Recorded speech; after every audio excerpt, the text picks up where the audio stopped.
আমি আপনাদের বলবো আপনারা খুব ভাগ্যবতী এবং ভাগ্যবান যে ঠাকুরের আশ্রয়ের কাছে বাস করছেন। এখানে প্রতি সপ্তাহে আসবেন, ঠাকুরকে স্মরণ করবেন। আপনাদের কাছে নিবেদন রইল, এই পবিত্র জায়গায় আসতে, বাড়িতে মন্দির তৈরি করতে নাও পারেন, সবার তার পয়সা থাকতে পারে না, তবে যদি কেউ বাড়ি তৈরি করতে পারেন তাহলে আপনাদের একটা নিয়ম আছে। খনা মা বলেছে বাড়ি যদি করতে হয় তবে বাড়ি করার কিছু নিয়ম আছে। দক্ষিণ দুয়ারি ঘরের রাজা, পূব দুয়ারি তার প্রজা, উত্তর দুয়ারির খাজনা নাই, আর পশ্চিম দুয়ারির মুখে ছাই। তার মানে খনা মা বলেছেন যদি কেউ বাড়ি করতে চান তবে কি করবে, পূর্ব দিকে দরজা, দক্ষিণ দিকে দরজা করলে রাজার ঘর হয়ে যায়, সেদিকে ঝড়ঝঞ্ঝা আসে না। পূর্ব দিকটা কি হলো, প্রজার মতো মোটামুটি ভালো, কিন্তু দক্ষিণ ও পশ্চিম দিকের মুখে ছাই, আর উত্তর দিকের খাজনা নাই। কেন? উত্তর দিকে দুয়ারে করলে, দরজা করলে অভাব অনটন বেড়ে যায়। আমি বলি নাই, কে বলছে? খনা মা বলেছে। মায়েরা বাড়ি করলে ঈশান কোণে মন্দির তৈরি করতে হয়, অগ্নি কোণে রান্নাঘর তৈরি করতে হয়, ঈশান কোণে কোনোদিন বাথরুম করতে নেই। কে বলেছে? এটা জ্যোতিষশাস্ত্র বলেছে। জ্যোতিষশাস্ত্র মেনে কাজ করতে হয়। মুসলিম বলছে পানি, হিন্দু বলছে জল, ইংরেজ বলছে ওয়াটার, কিন্তু একই জিনিস, নাম আলাদা। ভগবান এক, তার বিভিন্ন নাম। আমি প্রদীপ পাল কীর্তন গান গাইছি, আমার নাম প্রদীপ, আমাকে বাবা ছেলে বলে ডাকছে, আমাকে মামা ভাগ্নে বলে ডাকছে, আমাকে কাকু ভাইপো বলে ডাকছে, শ্বশুর বাড়িতে জামাই বলে ডাকছে, কিন্তু আমি কজন? আমি একজন। তিনি আল্লাহ, তিনি ভগবান, তিনি গড। তাকে নিয়ে ঝগড়া নয়, বিবাদ নয়। আমরা শেখাতে চাই সর্বধর্মের সমন্বয় নিয়ে সম্মেলনে এক জায়গায় আসব, সর্বধর্মকে সমান সম্মান দেব, এইটাই আমাদের গুণ। সনাতন ধর্ম সবসময় ক্ষমার যোগ্য, ক্ষমা করে দেয়, এই জন্য এইটা হচ্ছে সবচাইতে মহৎ ব্যাপার। আপনাদের কাছে নিবেদন রইল সব ধর্মকে সমান সম্মান দেবেন। আমি আপনাদের বলতে চাই, হিন্দু ধর্মের একটা লজ্জার জায়গা আছে, আপনাদের সামনে বলবো। দেখবেন যদি হিন্দু ধর্মে কেউ তিলক মালা নেয়, দেখবেন তার পেছনে শত্রু লেগে যায়। আপনি অভক্ত হয়ে যান, আপনার শত্রু নাই, কিন্তু তিলকমালা নিলেই আপনার শত্রু। আমার পাশের বাড়িতে একটা মেয়ের বয়স 20 বছর, ওর একটা ছেলে জন্ম দিয়েছে 3 বছর এখন বয়স। ছেলেটাকে কোলে নিয়ে নিরামিষ খাওয়াতে খাওয়াতে যায়, তিলকমালা নেয়। পাশের বাড়ির 5 জন মেয়ে বলা বলি করে, বাবারে দিদি, হারাধনের বইয়ের কি ঢং দিদি, এখন থেকে মালা তিলক যেন ভগবান ওর কাছে এসে পৌঁছাবে। অন্যান্য ধর্মের মানুষ ধর্ম করলে তাদের সাহায্য করে, আর আমাদের ধর্মে কেউ যদি ধর্ম করবেন তার নিন্দা আলোচনা করে। আমি আগেই বললাম, ঠাকুর অনুকূল চন্দ্র প্রথমে যখন ইষ্টভীতির ব্যবস্থা করেছিলেন, বহু লোক সমালোচনা করেছিলেন, এখন তারা চুপ করে গেছেন। কেন? ঠাকুর যে যে কাজ করেছেন সব তো মঙ্গলের জন্য করেছেন। আমি আগেই তো বললাম, ঠাকুরের প্রত্যেকটি কথা একবারে রত্নের মতো। এই কথাগুলো জীবনে মানতে পারলে আপনার জীবন সুন্দর হবে। এই জন্য ঠাকুরের জায়গায় আসবেন, আপনি পবিত্র জীবনযাপন করবেন। আপনাদের কাছে নিবেদন রইল, তিলক যদি কেউ করতে না পারেন আমার মতো, তুলসী গাছের মাটিতে এরকম করে এই আঙুলে নিয়ে হরে কৃষ্ণ মহামন্ত্র বলে কপালে নেবেন, আপনার তিলক হবে। এই আঙ্গুলে নেবেন কেন মা? করাগ্গে বসতে লক্ষ্মী, করমূলে তু সরস্বতী, করমধ্যে গোবিন্দম, প্রভাতে কর্দর্শন। কোন বইটাতে বলেছে? স্মৃতিশাস্ত্র বলছে সকালবেলায় ঘুম থেকে উঠে নিজের হাতটাকে দর্শন করে মাথায় প্রণাম করলে কৃষ্ণ দর্শন হয়। এখানে কি আছে? করাগ্গে বসতে লক্ষ্মী, এখানে মা লক্ষ্মী, করমূলে তু সরস্বতী, এখানে সরস্বতী, করমধ্যে গোবিন্দম, এখানে ভগবান শ্রীকৃষ্ণ, প্রভাতে কৃষ্ণ দর্শনম, গোবিন্দ দর্শনম। আপনাদের বলে যায়, এই আঙ্গুলে করে কেন আপনারা, এই আঙ্গুলে করে কেন আপনারা তিলক নেবেন? এই আঙ্গুলে করে বাতাসা দেবেন কেন? এই আঙ্গুলে তুলসী পত্র দেবেন কেন? এই আঙ্গুলটার নাম বৃদ্ধাঙ্গুষ্ঠী, এটার নাম কি? এটার নাম কি তর্জনী, এটার নাম কি মধ্যমা, এটার নাম কি অনামিকা, এটার নাম কি কনিষ্ঠা। অনামিকা বলে কি কোনো নাম নেই? আসলে তা নয়, এটা ভগবান বিষ্ণুর আঙুল। যারা কৃষ্ণ মন্ত্রে দীক্ষিত হয়েছেন তারা দেখবেন এই আঙুল থেকে মন্ত্র ভজন শুরু হয়। জোরে বলুন হ্যাঁ না না। দেখবেন আপনারা এই আঙুল থেকে মন্ত্র ভজন শুরু হয়। এই জন্য এই আঙুলটা বড় দাম। এর নাম অনামিকা। অনামিকা মানে নাম নয়, তা নয়, এর হচ্ছে ভগবান বিষ্ণুর আঙুল। প্রত্যেকটি তত্ত্বে প্রত্যেকটি জায়গায় সুন্দর সুন্দর কথা বলেছে, এগুলো আপনারা মানবেন। তবে আগামী দুর্গা পুজোতে আমি আগেই বললাম কতগুলো সাবধানতা অবলম্বন করবেন। প্রত্যেকটি মায়ের কাছে, প্রত্যেকটি দাদা ভাইদের কাছে প্রদীপ পালের নিবেদন রইল। আমি বাস্তবের অবক্ষয়গুলোকে নষ্ট করে আমি সমাজটাকে সুন্দর করতে চাই। আমি সনাতন ধর্মের কথা বলতে বলতে, সনাতন ধর্ম তো নিজের কথাই বলে, দেখবেন আপনারা কুমারী পুজো করা হয়। কোথায় কোথায় করা হয়? বড় বড় মঠ, হ্যাঁ, মন্দিরে দেখবেন কুমারী পুজো করা হয়। আচ্ছা, কেউ বলতে পারবেন কুমারী পুজো কেন করা হয়? যারা দেবী ভাগবত পড়েছেন তারা জানতে পারবেন কুমারী পুজো মানে মেয়েদের পুজো। কোন মেয়েটাকে কুমারী বলছে? শাস্ত্র অনুযায়ী 1 থেকে 16 বছর বয়স পর্যন্ত কোনো মেয়ে থাকলে তাকে পুজো করা হয়। বেলুর মঠে দেখবেন আপনারা, টিভির মাধ্যমে দেখতে পান, ইউটিউবের মাধ্যমে দেখতে পান, কুমারী পুজো করা হয়। এই দেবী ভাগবতে কুমারী কথা বলা হয়েছে। আসলে কোলাসুর নামে এক অসুর ছিল, দেবতাদের অত্যাচার করছিল। দেবতারা মা কালীর কাছে গেলেন, মহাকালী তার শরীর থেকে কি করলেন না কন্যা রূপে জন্ম নিয়ে কি করলেন না তাকে ওই কোলাসুরকে হত্যা করলেন। ওই জন্য অশুভ শক্তি দূর করে, শুভ শক্তির আগমন করে। ওই জন্য মেয়েদেরকে পুজো করা হয় কেন? মানে দেখাতে চাইছে সমাজে যে মায়েদের মধ্যেই মা দুর্গা বর্তমান আছেন, এটা কিন্তু দেখাতে চাইছে। সবাই লক্ষ্য করবেন, মায়েদের মধ্যেই মা দুর্গা বর্তমান আছে। দেবী ভাগবত বলছে 2 থেকে 10 বছর পর্যন্ত মেয়েকে পুজো করলে খুব ভালো হয়। ওই মেয়েটা যেন ঋতুবতী না হয়। যদি কোনো মেয়ে 1 থেকে 16 বছরের মধ্যে ঋতুবতী হয়ে যায় তাকে কিন্তু দেখবেন কুমারী পুজো করা হয় না। এই জন্য কুমারী পুজো করার দেবী ভাগবত বলছে 2 থেকে 10 বছরের মেয়েকে যদি করা হয় পুজো, তাহলে খুব ভালো হয়। মায়েরা 3 ঘন্টার কীর্তন, আস্তে আস্তে 3 ঘন্টার কীর্তন শুনতে এসে কতজনের কোমরে ব্যথা হয়, হাঁটু ব্যথা হয়, 6 বার ওঠে 6 বার বসে। আর মুকুন্দ সরকার বলল 100 জন্ম ধরে কাঁদবো, 101 জন্মে তো গৌর কৃপা পাবো। এর থেকে কি শিক্ষা পেলেন? ধৈর্য যার ভগবান তার, ধৈর্য যার নাই ভগবান তার নাই। এই জন্য প্রত্যেকের কাছে নিবেদন রইল, 100 ভাইয়ের দাদা দুর্যোধন তিনি ছিলেন চঞ্চল, তিনি ভগবান হারালেন। 5 পাণ্ডবের দাদা যুধিষ্ঠির তিনি ছিলেন স্থির ব্যক্তি, তিনি ভগবান পেলেন। ও মায়েরা, আপনার পাশে বসেই কীর্তন শুনবে, আপনি দেখবেন ছটপট ছটপট করছে। তার মানে কি? চঞ্চল ব্যক্তি জীবনে উন্নতি নাই, স্থির ব্যক্তি জীবনে উন্নতি আছে। আজকে কিন্তু পরম প্রেমময়, তিনি দেখতে পাচ্ছেন আমাদেরকে কে কেমন মন দিয়ে কীর্তন শুনছে। আপনি বুঝতে পারছেন না, তিনি বুঝছেন। যেমন মন দিয়ে কীর্তন শুনবেন, কৃপা কিন্তু তেমন আপনার উপরে হবে। এই জন্য কৃপা যদি পেতে হয় প্রথমে ধৈর্যের দরকার আছে। মায়েরা, ভগবানের নাম শুনলে কি হয়? আপনার সংসারের উন্নতি হয়, আপনার ছেলের মঙ্গল হয়, আপনার পরিবারের মঙ্গল হয়। এই জন্য প্রত্যেকটা ব্যক্তির কর্তব্য কি? যেখানে ঠাকুরের কথা হয়, আলোচনা হয়, ওখানে বসবেন। যেখানে ভাগবত কথা হয় সেখানে বসবেন। যেখানে রামায়ণ কথা হয় সেখানে বসবেন। যেখানে ভগবান শ্রীকৃষ্ণের নামকীর্তন হয়, মহাপ্রভুর নামকীর্তন হয়, সেই জায়গায় বসবেন। দেখবেন আপনার জীবন ধন্য হয়ে যাবে। আপনারা কীর্তন শুনতে এসছেন, গ্যারান্টি আছে আপনি রাত্রিবেলায় বাড়ি যাবেন? জোরে বলুন হ্যাঁ না না? গ্যারান্টি নাই। যেতে যেতে নিতাই গৌর হরিবোল হয়ে যেতে পারেন। সকালবেলায় উঠবেন, গ্যারান্টি আছে চোখ খুললে সকাল, না খুললে পরকাল। ট্রেন আসবার সময় সিগন্যাল দেয়, আমরা জানতে পারি ট্রেন আসে। মৃত্যু আসবার সময় কোনো সিগন্যাল দেয় না। যে কোনো মানুষের জীবনে যে কোনো মুহূর্তে আসতে পারে। যে ভগবানকে ডাকে তার ঘরে চাল ফুটে জল পড়ে, তার ছেঁড়া কাপড় হয়। আর যে ভগবানকে ডাকে না, বুক ফুলিয়ে ঘুরে বেড়ায়, তার দেখবেন কিছু হয় না। তাহলে ভক্ত যারা হয় তাদের ছেঁড়া কাপড় কেন হয়? তাদের ঘর ফুটে জল পড়ে কেন? তাহলে তো হরিনাম করবেন না।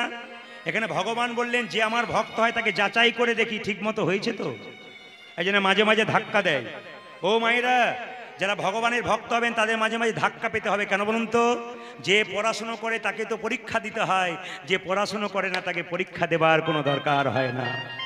এই জন্য যারা ভক্ত হয় তারা পরীক্ষা দেয়, তারা পড়াশুনো করে, এই জন্য পরীক্ষা দিতে হয়।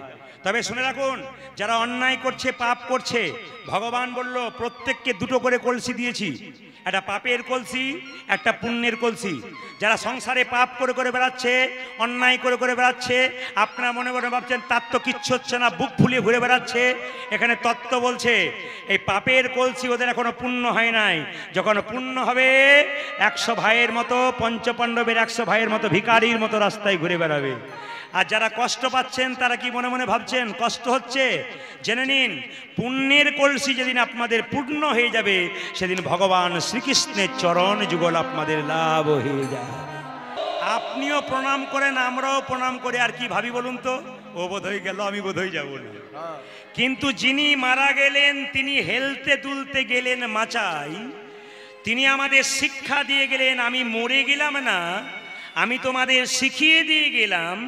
আমি যেমন মাচায় হেলতে দুলতে চললাম সংসার ছেড়ে, তোমরাও তৈরি হয়ে থাকো আমাকে দেখে, একদিন আমার মতো তোমাদের গণিতাই গৌর হরি বল বলে চলে যেতে হবে। হ্যাঁ, শুনবেন আপনারা, আজকে যে লীলাটি গাইব, কীর্তনের প্রারম্ভে দেখবেন মালা তিলকের ব্যবস্থা থাকে। এই মালা তিলকের প্রথা প্রথম চালু করেছিলেন যে তিনি হচ্ছেন ভক্ত রঘুনন্দন। মায়েরা, ইনি হচ্ছেন মহাপ্রভুর একজন প্রিয় ভক্ত। এই জন্য প্রিয় ভক্তের কথা আজকে বলবো। তো আজকে লীলাটির নাম হচ্ছে ভক্ত রঘুনন্দন। মায়েরা, যদি কেউ যেতে চান তীর্থস্থানে, তবে একটা জায়গা যাবেন, নবদ্বীপ কাটোয়া থেকে বাসে করে চলে যাবেন একবারে সোজা শ্রীখণ্ড গ্রাম। ওখানে গেলে দেখতে পাবেন একটা পাথরের গোপীনাথ আছে। আশ্চর্যের ব্যাপার, সব গোপীনাথের হাতে আসল নাড়ু আছে, কিন্তু ওখানে গোপীনাথের হাতে দেখবেন অর্ধেকটা পাথরের নাড়ু আছে। তা কেন অর্ধেকটা নাড়ু হলো এবং পাথরের হলো, তারই তত্ত্ব আপনাদের জানাবো। ছোট্ট রঘুনন্দন 5 বছর বয়সে গোপীনাথকে নাড়ু খাইয়েছিল। আজকে আপনারা সবাই তাকিয়ে নিন, এই যে প্রসাদটা আপনারা দেখতে পাচ্ছেন, একবার জোরে উলুধ্বনি দিন সবাই মিলে। বেশ বেশ বেশ। কীর্তনের শেষে আপনারা এই প্রসাদ পাবেন। আস্তে, কীর্তনের শেষে আপনারা এই প্রসাদ পাবেন। এই প্রসাদ যিনি নিয়ে যাবেন তার লাভ কি আছে? রঘুনন্দনের জন্ম হয়েছিল বৃহস্পতিবার, আর রঘুনন্দন যেদিন নাড়ু খাইয়েছিল সেই দিনটাও বৃহস্পতিবার, কিন্তু সেদিন মা সরস্বতীর জন্মদিন ছিল যেদিন রঘুনন্দনের জন্ম হয়েছিল। এগুলো মনে রাখবেন, রঘুনন্দনের জন্মদিন ছিল মা সরস্বতী পুজোর দিনে, আর সেই দিনটা ছিল বৃহস্পতিবার। আমি মাঝে কিন্তু একবার জিজ্ঞেস করে নেব আপনারা কে কেমন মনে রেখেছেন। লক্ষ্য করুন তো, রঘুনন্দন গোপীনাথকে নাড়ু খাইয়েছে। এই নাড়ু প্রসাদটা আপনারা কীর্তনের শেষে কাপড়ে কোণে বেঁধে নিয়ে যাবেন। বিভাস বাবুকে বা তার পরিবারের যারা আছেন এখানে আমাদের ভক্তগণ, তাদেরকে বলবো 4-5 কেজি বাতাসা থাকলে এখানে দেবেন।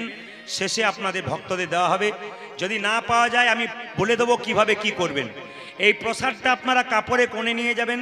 নিয়ে গিয়ে বাচ্চা যদি বাড়ির খুব চঞ্চল হয়, সেই বাচ্চাকে বৃহস্পতিবার স্নান করিয়ে তুলসী মন্দিরে বসিয়ে জয় গোপীনাথ জয় গোপীনাথ বলে 3 বার একটা তুলসী পাতা দিয়ে কপালে ঠেকিয়ে তার মুখে দেবেন।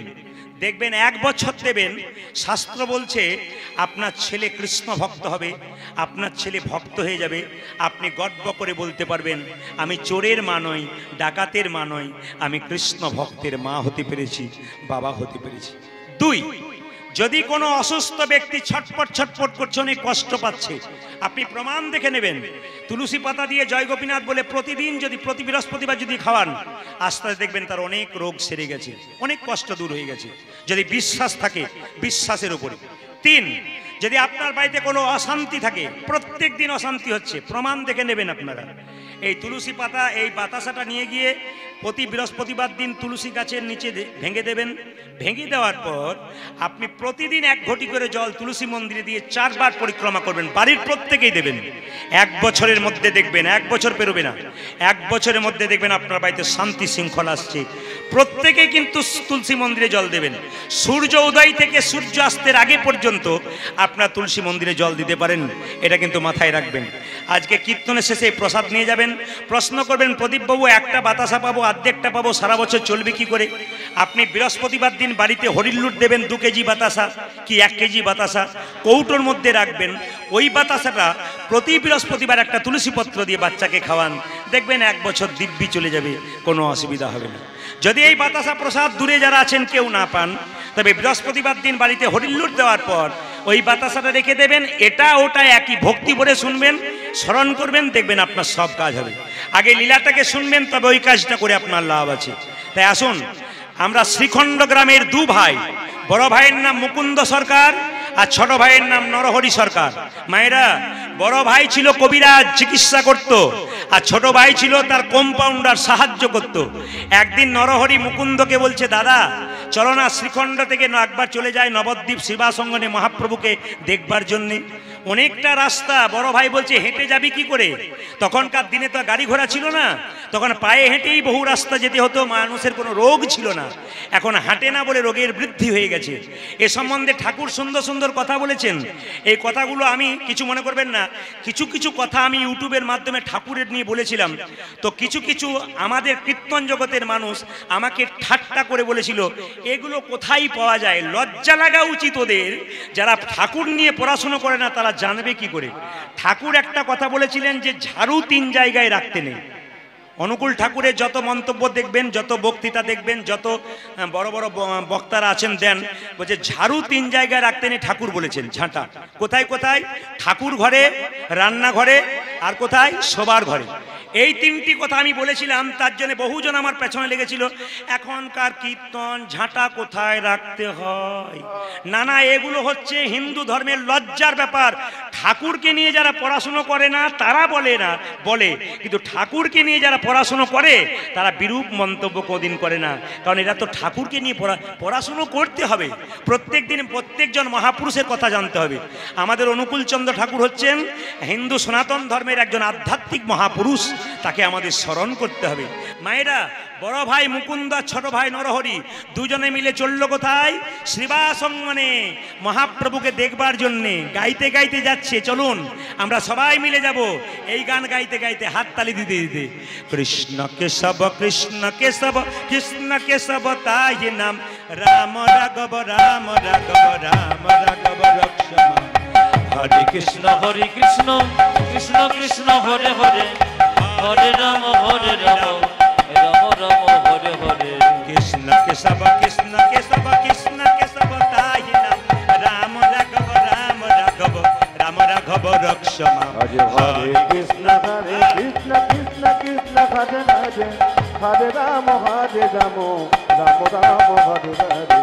কৃষ্ণ কেশব কৃষ্ণ কেশব কৃষ্ণ কেশব তাই নাম, রাম রাঘব রাম রাঘব রাম রাঘব রক্ষম। উলধ্বনি।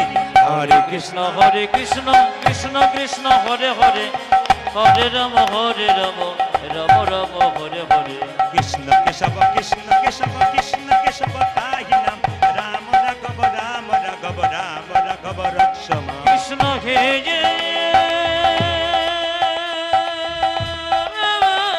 উলধ্বনি।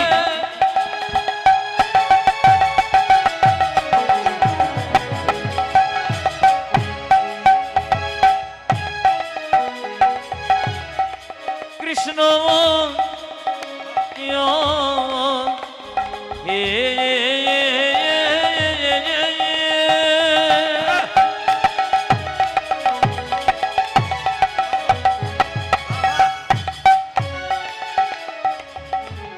তুমি দেখো রাধে।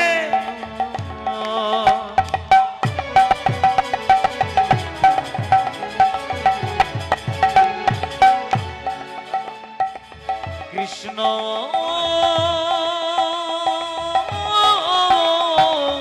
কৃষ্ণ হে কৃষ্ণ কৃষ্ণ হে কৃষ্ণ হে।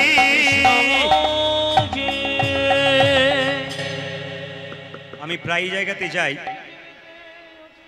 কীর্তন করতে, ঠাকুরের ঋত্বিক যারা আছেন তারা আমাকে দেখা করতে আসে, ঠাকুরের কথা বলি বলে তারা খুশি হয়। আপনারা এখানে উত্তর দেবেন। মায়েরা এইদিকে মুকুন্দ সরকার, নরহরি সরকার শ্রীবাসঙ্গনের দরজাতে চুপচাপ দাঁড়িয়ে আছে। আচ্ছা বলবেন আপনারা, যে গাছে ফল ধরে তার ডালটা উঁচু দিকে যায় না নিচের দিকে যায়? জোরে বলুন, আমি জোরে শুনতে চাই। যে গাছে ফল ধরে সেই গাছের ডালটা, আর একজন বলছে উঁচু দিকে, কোন দিকে যায়? নিচের দিকে। আর যে গাছে ফল ধরে না সেই গাছটা উঁচু দিকে। জ্ঞানী ভক্ত যারা হয়, প্রকৃত ভক্ত যারা কৃষ্ণ ভক্ত হয়, তারা সব সময় নিচু হয়। যদি হও নিচু তবে পাবে কিছু, উঁচু হলে পাবে না। চাপা কলে জল নিচ্ছ, আগে কলসিটা নিচে রাখো তবে জল পড়বে। সোনার কলসি যতই দামি হোক, একটা জিনিসের কাছে তাকে মাথা নত করতে হয়, একটা গ্লাসের কাছে। ঠিক সেরকম আপনি কোটি টাকার মালিক হতে পারেন, যদি সাধুগুরু বৈষ্ণবের চরণে মাথা নত না করতে পারেন, আপনার জীবন কোনোদিন সুন্দর হতে পারে। মন দিয়ে শুনে নেবেন আপনারা মায়েরা। মুকুন্দ নরহরি যখন চুপ করে দাঁড়িয়ে আছে, মহাপ্রভু মনে মনে ভাবলো, ভক্ত যদি কাই মনে কোনো বাঞ্ছা করে, ভগবানের সাধ্য নাই সেই বাঞ্ছা নাহি পুরে। ভক্তের মনের ইচ্ছা পূর্ণ করে। আপনি মন্দিরে গিয়ে একই কথা বারবার বলুন, দেখবেন ভগবান আপনার মনের ইচ্ছা পূর্ণ করবে। মুকুন্দ নরহরি চুপচাপ দাঁড়িয়ে আছে। মহাপ্রভু শিবাসকে বলছে, শিবাস, দু ভাই আমাকে দেখবার জন্য এসেছে, চলো দু ভাইকে একবার দর্শন দিয়ে আসি। মায়েরা, ভক্তের মনের ইচ্ছা পূর্ণ করবার জন্য মহাপ্রভু শিবাসঙ্গন থেকে কীর্তন করতে করতে যাচ্ছেন, আর দু ভাই মিলে মহাপ্রভুকে দেখছেন। কিভাবে দেখছেন? সৌরধ্বনি তীরে তের মহাবিলাসয়ে সমবয় বালক সঙ্গে।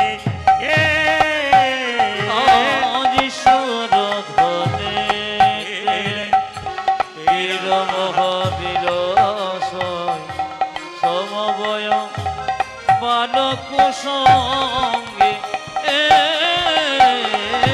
সৌরধ্বনি তীরে তীর মহাবিলাসয়ে সমবয় বালক সঙ্গে। সৌরধ্বনির তীরে তীর মহাবিলাসয়ে সমবয় বালক সঙ্গে। করে করতালি ধ্বনিত হরি ধ্বনি, করে করতালি ধ্বনিত হরি ধ্বনি, করে করতালি ধ্বনিত হরি ধ্বনি। ও যারে করে করতালি ধ্বনিত হরি এই যে ধ্বনি। মায়েরা, আচ্ছা একবার হাত তুলে বলুন তো, যারা মহাপ্রভুকে দেখতে গেল তারা ক ভাই গেল? দু ভাই না তিন ভাই? জোরে বলুন, ক ভাই? দু ভাই। যার যেমন ভাব তার তেমন লাভ। ছোট ভাই বলছে, দাদা আমি কি দেখছি জানো? ওই তো আমার গোরা নাচে, ওই তো আমার গোরা নাচে, ওই তো আমার গোরা নাচে। দেখো ওই তো আমার গোরা নাচে। আমি দণ্ড বাহু তুলে, ওই তো আমার গোরা নাচে। ওই দেখো হেমি দণ্ড বাহু তুলে, ওই তো আমার গোরা নাচে।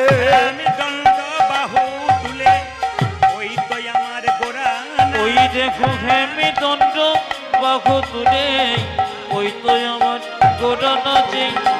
ছোট ভাই বলছে, আমি দেখছি গোরা নাচছে। বড় ভাই বলছে, না না, আমি দেখছি আরেকজন নাচছে।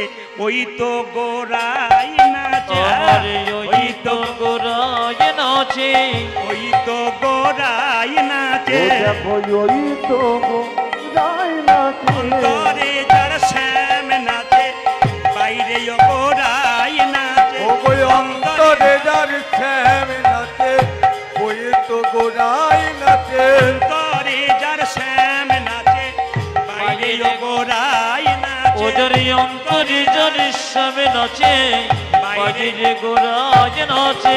সৌরধ্বনি তীরে তীর মহাবিলাসয়ে সমবয় বালক সঙ্গে। আজ সৌরভনে তীর মহাবিলাসয়ে সমবয় বালক সঙ্গে। সৌরধ্বনির তীরে তীর মহাবিলাসয়ে সমবয় বালক সঙ্গে। আচ্ছা বাবা, কিছু মনে করবেন না, যে ভগবান, এই জন্য বলে রাখি, ভগবান কি পরীক্ষা করলেন? শিবাস বলে কি, দু ভাই এসেছে, বড় ভাইয়ের নাম মুকুন্দ, ছোট ভাইয়ের নাম নরহরি। ওদের মধ্যে যে ছোট ভাই, তাকে বলে দাও সে আমার সঙ্গে সারা জীবন কীর্তন করবে, আমার সঙ্গে সঙ্গে থাকবে। বলছে বড় ভাইকে কি বলবো? বড় ভাইকে বলে দেবে সে আমার 100 জন্ম সঙ্গ পাবে না, সে আমার 100 জন্ম কৃপা পাবে না।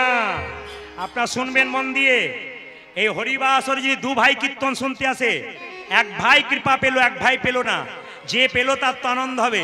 যে পাবে না তার কত কষ্ট হবে। শ্রীবাস এসে বলছে তোমাদের মধ্যে ছোট ভাইকে, এই যে আমি, কি নাম? আমার নাম নরহরি সরকার। এ প্রভু তোমার জন্য বলেছে তুমি সারা জীবন প্রভুর সঙ্গে থাকবে, হরিনাম করবে। বড় ভাই বলছে আমার জন্য কি বলেছে? আমি তো তাকে টেনে টেনে নিয়ে এলাম, আমার জন্য কি বলেছে? শ্রীবাস বলল তোমার জন্য বলেছে তুমি 100 জন্ম কৃপা পাবে না, কৃপা পাবে না, তুমি 100 জন্ম সঙ্গ পাবে না, সঙ্গ পাবে না। শুনে রাখুন, যেই না বলেছে 100 জন্ম সঙ্গ পাবে না, আপনি বড় ভাই মুকুন্দ সরকার নাচতে শুরু করেছে জয় গৌরী জয় গৌরী। আপনার চমকে যাবেন না? যাকে বললো 100 জন্ম কৃপা পাবে না, সে জয় গৌর বলে নাচছে কেন মায়েরা? শ্রীবাস বলছে হ্যাঁ গো, তোমাকে প্রভু বললো 100 জন্ম কৃপা পাবে না, তুমি জয় গৌর বলে নাচছো। আমাকে বললে আমি তো বিষ খেয়ে আত্মহত্যা করে দিতাম। একথা শুনে মুকুন্দ বলছে শোনো শোনো শ্রীবাস, শোনো শোনো শিব, প্রভু যদি বলতো কোন জন্মে সঙ্গ পাবো না, সঙ্গ পাবো না, তাহলে না হয় আমি বিষ খেয়ে আত্মহত্যা করে দিতাম। তাহলে আমি না হই বিষ খেয়ে আত্মহত্যা করে দিতাম। প্রভু বলেছে 100 জন্ম সঙ্গ পাবো না, সঙ্গ পাবো না, 100 জন্ম আমি গৌরী গৌরী বলে কেঁদে বেড়াবো, গৌর গৌর বলে কেঁদে বেড়াবো। যখনই 100 জন্ম পেরিয়ে যাবে, পেরিয়ে 101 জন্মে প্রভুর সঙ্গ আমি পাবো, 101 জন্মে প্রভু সঙ্গ পাবো, 1 জন্মে প্রভুর সঙ্গ পাবো, 101 জন্মে প্রভু সঙ্গ পাবো। আমি 100 জন্ম কেঁদে বেড়াবো, 1 জন্মে প্রভুর সঙ্গ পাবো। আমি 100 জন্ম কেঁদে বেড়াবো, 101 জন্মে প্রভুর সঙ্গ পাবো, 100 জন্ম কেঁদে 101 জন্মে প্রভু সঙ্গ পাবো, 100 জন্ম কেঁদে বেড়াবো, 101 জন্মে প্রভু সঙ্গ পাবো, 101 জন্মে প্রভু সঙ্গ পাবো। সবাই লক্ষ্য করুন, মুকুন্দ সরকার যখন কাঁদছে কৃপা পেল না 100 জন্ম, মহাপ্রভু সব সইতে পারে বাবা, চোখের জল সইতে পারে না। এই ঠাকুরকে আমরা তুলনা করব কোন জায়গাতে? ঠাকুর কিন্তু কারো দুঃখ দেখতে পারতেন না, পরম প্রেমময় অনুকূল চন্দ্র ঠাকুর কারো দুঃখ দেখতে পারতেন না, তার পাশে গিয়ে দাঁড়াতেন। সর্বধর্মের মানুষকে তিনি এক করেছেন। আজকে কৃষ্ণপুর জায়গাতে দেখতে পাচ্ছি সর্বধর্মের মানুষ তারা একসঙ্গে বসে এখানে কীর্তন শুনছে। এর চাইতে মহামিলন আর কোন জায়গায় দেখতে পাবো? এই জন্য আপনাদের বলে যায়, মন দিয়ে শুনে রাখুন মায়েরা, মুকুন্দ যখন কাঁদছে, মহাপ্রভু বলছে মুকুন্দ তুমি কাঁদছো কেন? প্রভু আমার ভাইকে তুমি কৃপা করলে, আমাকে করলে না কেন? সঙ্গে সঙ্গে মহাপ্রভু বুঝিয়ে দিলেন, মুকুন্দ এ সংসারে যারা বড় ভাই হয় তাদের দায়িত্ব সব চাইতে বেশি হয়। বনের মধ্যে বড় বড় গাছ যেমন ছোট ছোট গাছগুলোকে ঝড়ঝঞ্ঝা থেকে রক্ষা করে, এ সংসারে যারা বড় ভাই হয় তাদের দায়িত্ব সব চাইতে বেশি হয়। ও মুকুন্দ, তোমরা দু ভাই মিলে কীর্তন করতে চলে এলে, বাড়ির সবাই না খেয়ে মরবে, এই জন্য তোমাকে আমার সঙ্গে রাখলাম না, তোমার ভাইকে রাখলাম। তুমি বাড়ি ফিরে যাও, তোমার মাথায় হাত দিয়ে আশীর্বাদ করে দিলাম মুকুন্দ, তুমি কাল থেকে বাড়িতে গিয়ে যাকেই চিকিৎসা করবে তারই রোগ ভালো হয়ে যাবে। তবে মুকুন্দ একটা শর্ত, তুমি চিকিৎসা করবে কিন্তু বড় লোকের করবে না, গরিবের করবে। শোনো, কারো কাছে পয়সা নেবে না, সকালবেলায় ঘুম থেকে উঠে গোপীনাথের পুজো করবে, গোপীনাথের মন্দির করবে, আর জীবের দ্বারে হরিনাম দেবে। মহাপ্রভুকে প্রণাম করলেন মুকুন্দ, আর মুকুন্দ সরকারকে বলছে মুকুন্দ, মহাপ্রভু বলেন ফিরে যাও, ফিরে যাও, ফিরে যাও, শিখণ্ডে ফিরে যাও, ফিরে যাও, ফিরে যাও, শিখণ্ডে ফিরে যাও, ফিরে যাও, ফিরে যাও, শিখণ্ডে ফিরে যাও, আজ ফিরে যাও, ফিরে যাও, শিখণ্ডে ফিরে যাও। তুমি দারে দারে গিয়া চরণে ধরিয়া, দারে দারে গিয়া চরণে ধরিয়া, দারে দারে গিয়া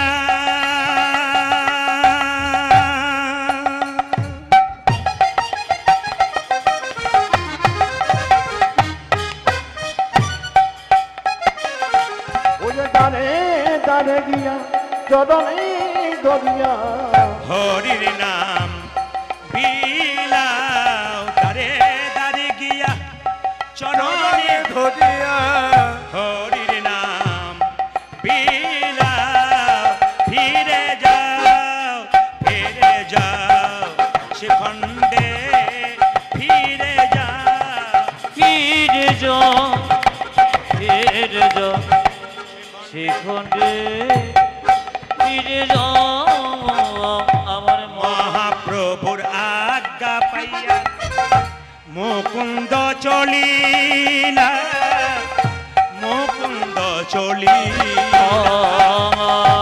মহাপ্রভুর প্রভুর আজ্ঞা পাইয়া বাবা মুকুন্দ চলিলা বাড়াও মুকুন্দ চলে আবার শ্রীখণ্ড গ্রামেতে আসি আমার শিখণ্ড গ্রামেতে আসি শ্রীখণ্ড গ্রামেতে আসি আর শ্রীখণ্ড গ্রামেতে আছে উপনীত হইলা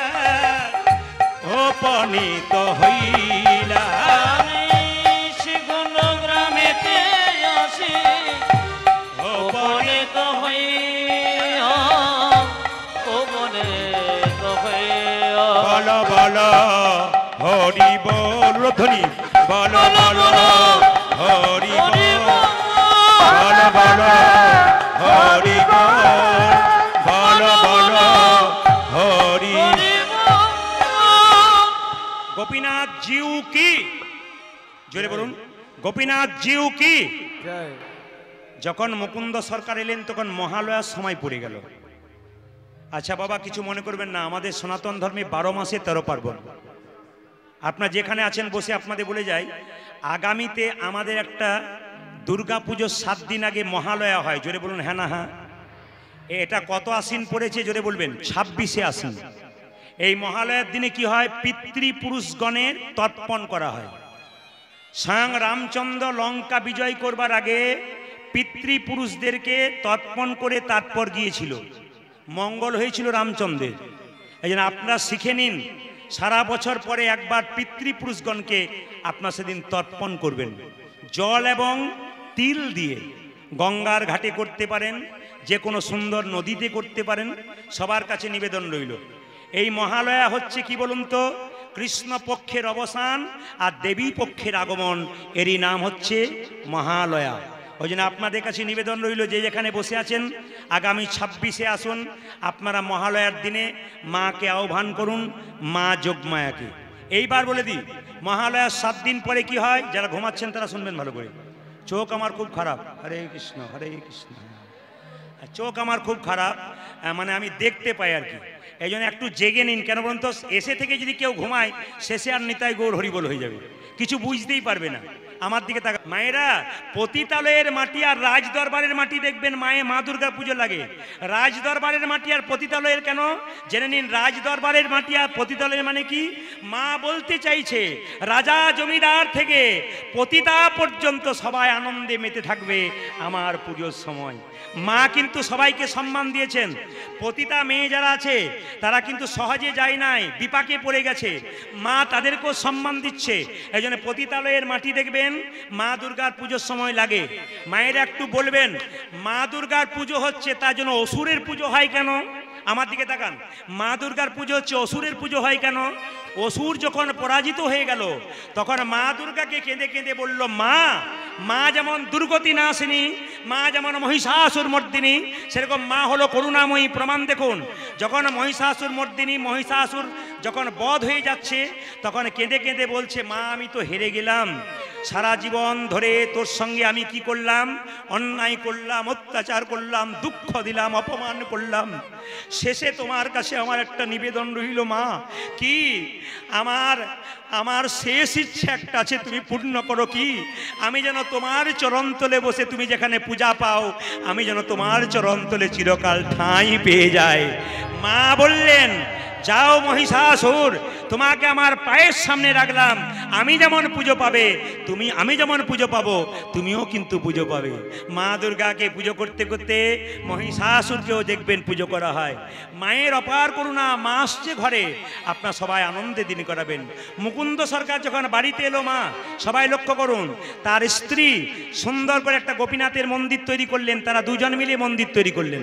মুকুন্দ সরকার সুন্দর একটা গোপীনাথের মন্দির তৈরি করলেন, আর কেঁদে কেঁদে বললেন, গোপীনাথ আমি তো তোমায় টাকা পয়সা দিয়ে মন্দির তৈরি করতে পারলাম না, ছোট্ট একটা মন্দির তৈরি করলাম। চিকিৎসা করতে শুরু করেছে, সেই সময় বাংলার নবাব হুসেন শাহ মালদা জেলার গৌড় থেকে আসছে। এত পেটের যন্ত্রণা ভালো হচ্ছে না, একজন বলল তোমার পেটের যন্ত্রণা ভালো হবে যদি একটা কাজ করতে পারো। বলে কি কাজ?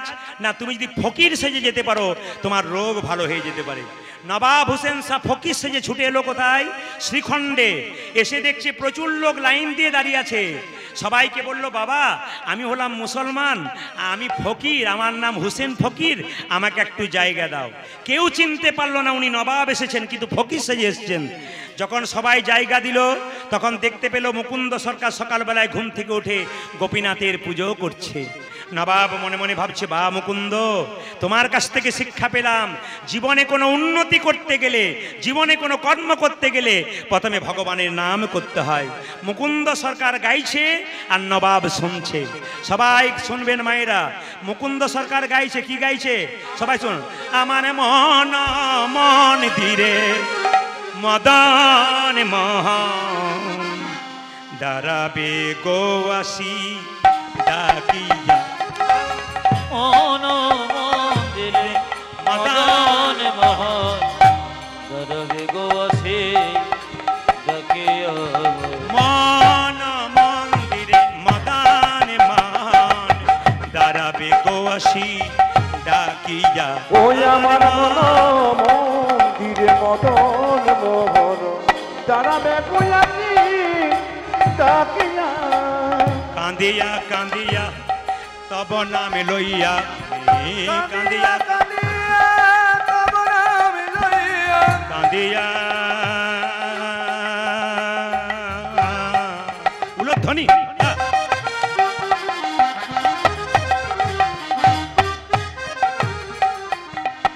হে প্রাণ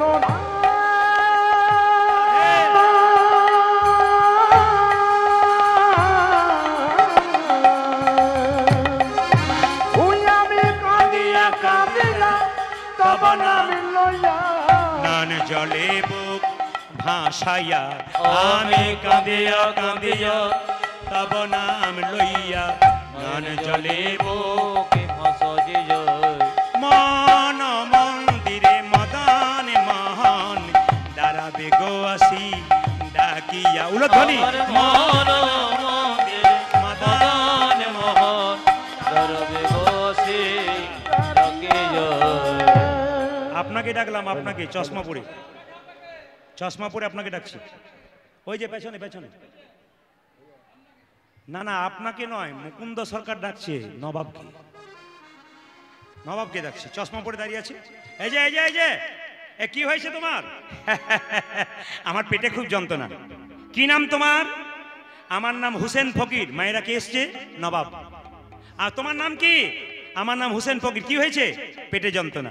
বাহ বাহ, কোনো অসুবিধা নেই, হিন্দু মুসলমানের কোনো ব্যাপার নেই, সবাইকে চিকিৎসা করি। আচ্ছা এক কাজ করো তো, জামাটা খুলে ফেলো তো। বাংলার নবাব মনে মনে ভাবছে, জামা আমি খুলবো, তবে পেটের রোগ যদি ভালো না হয় তাহলে দেখবে আমি কে এসেছি। এ ভাবছো কি? জামাটা খোলো। যেই না জামাটা খুলেছে, এবার বলছে মাটির বারান্দাতে গড়াগড়ি দাও। যখনই মাটির বারান্দাতে গড়াগড়ি দিতে বলেছে, নবাব মনে মনে ভাবছে, কালের কাল বর্ষাকাল, হরিণে চাটে বাঘের গাল। নিহাত বেকায়দায় পড়েছি, পেটের রোগ যদি ভালো না হয় তাহলে বুঝবে বেটা আমি কে এসেছি। আমি সোনার পালঙ্ক ছাড়া ছুঁই না, আর বেটা আমাকে মাটিতে। আরে ভাবছো কি? গড়াগড়ি দাও। যেই না একটু চিৎকার করেছে মুকুন্দ, সঙ্গে সঙ্গে নবাব ভয়ে গড়াগড়ি দিয়েছে। আর যেই না মাটিতে গড়াগড়ি দিয়েছে, অমনি চমকে উঠে বলল, কবিরাজ কি তোমার এখানে ওষুধ দেওয়া থাকে নাকি? বলে কেন গো? ওষুধ দেওয়া থাকে নাকি? বলে কেন?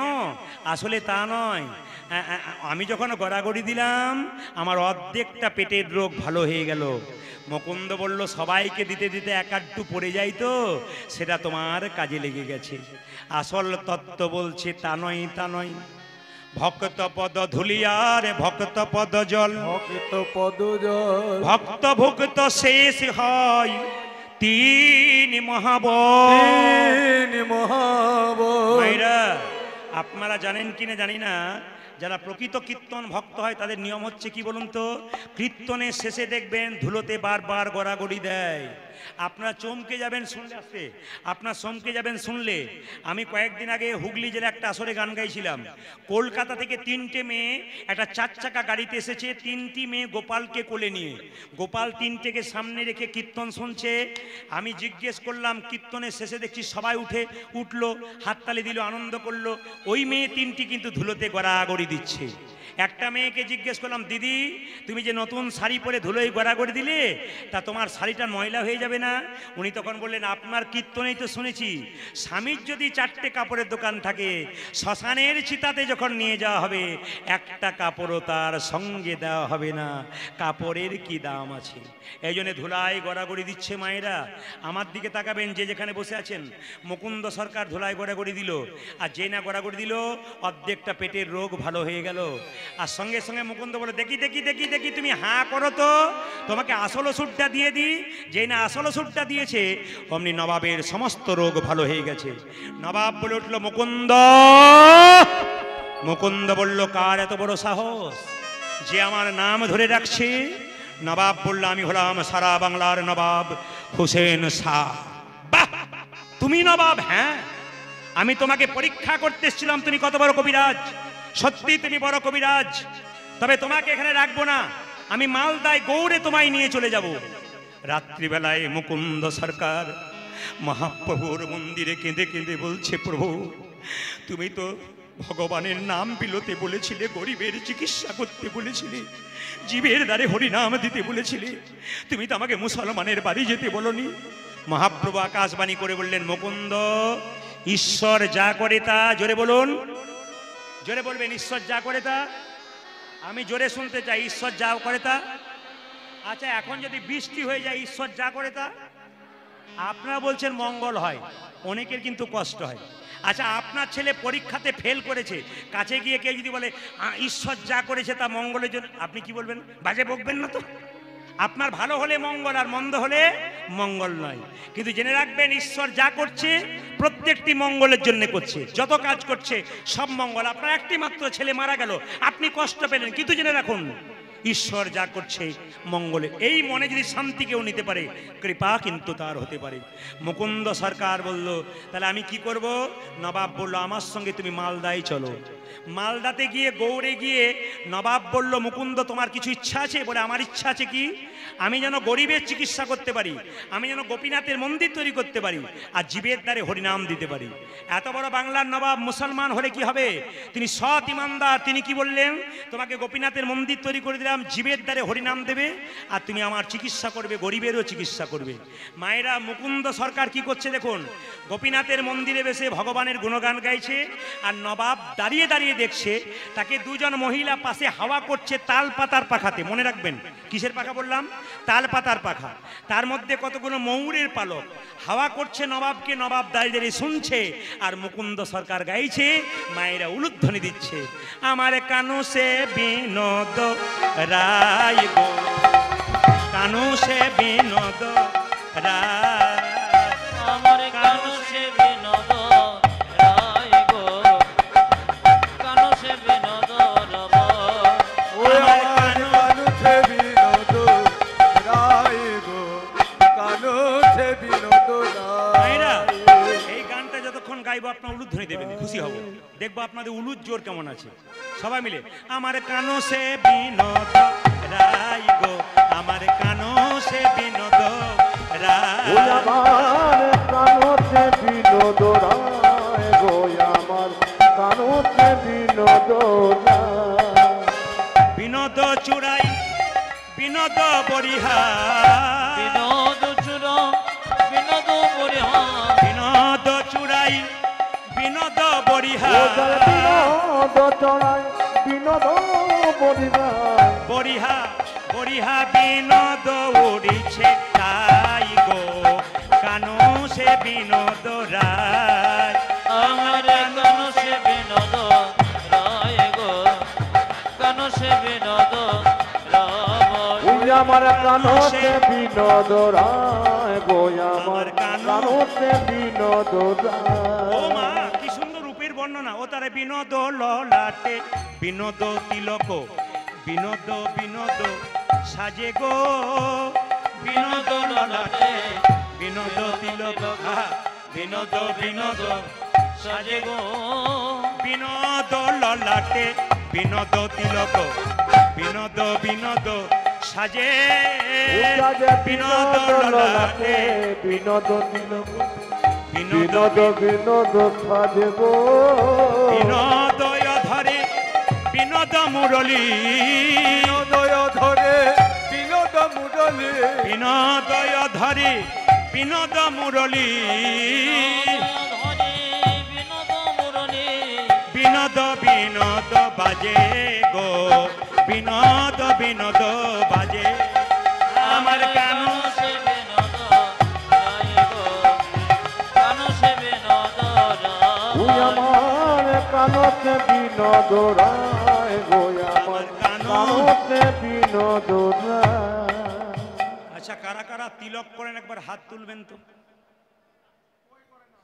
কেউ করে না আচ্ছা যারা করেন তাদের দুঃখ নাই ধর্মের পথ আলাদা রামকৃষ্ণ দেব বলেছেন যত মত তত পথ যে পথেই যাও না কেন এক জায়গাতেই যাবে কিন্তু আমরা সনাতন ধর্মের কথা বলছি আপনাদের একটা কথা বলি আগামী দুর্গা পুজোতে মন্দিরে যাবেন ছেলে মেয়েকে অশ্লীল কাপড় পরতে দেবেন না আপনি অশ্লীল কাপড় পরবেন না আপনার বংশের কাউকে অশ্লীল কাপড় পরতে দেবেন না মা দুর্গা যে কাপড়টা পরে এসছে আপনি অশ্লীল কাপড় পরে গিয়ে আপনি তাকে লজ্জা দিচ্ছেন অপমান করছেন এই অপমানটা আপনারা মাকে করবেন না এই অশ্লীল কাপড় পরে আপনি যাবেন কামাতুর ব্যক্তি লোভী ব্যক্তি কামনার বলি হতে পারেন আপনি সমাজ নষ্ট হতে পারে এই জন্য আপনি ভালো পোশাক পরুন ঠাকুরের যারা ঋত্বিক আছেন আমাদের দাদা ভাই যিনি আছেন তাকিয়ে দেখুন পোশাকটার দিকে তাকান যত ঠাকুরের ভক্ত আছে পোশাকগুলোর দিকে তাকান কত পবিত্র পোশাক কত মার্জিত পোশাক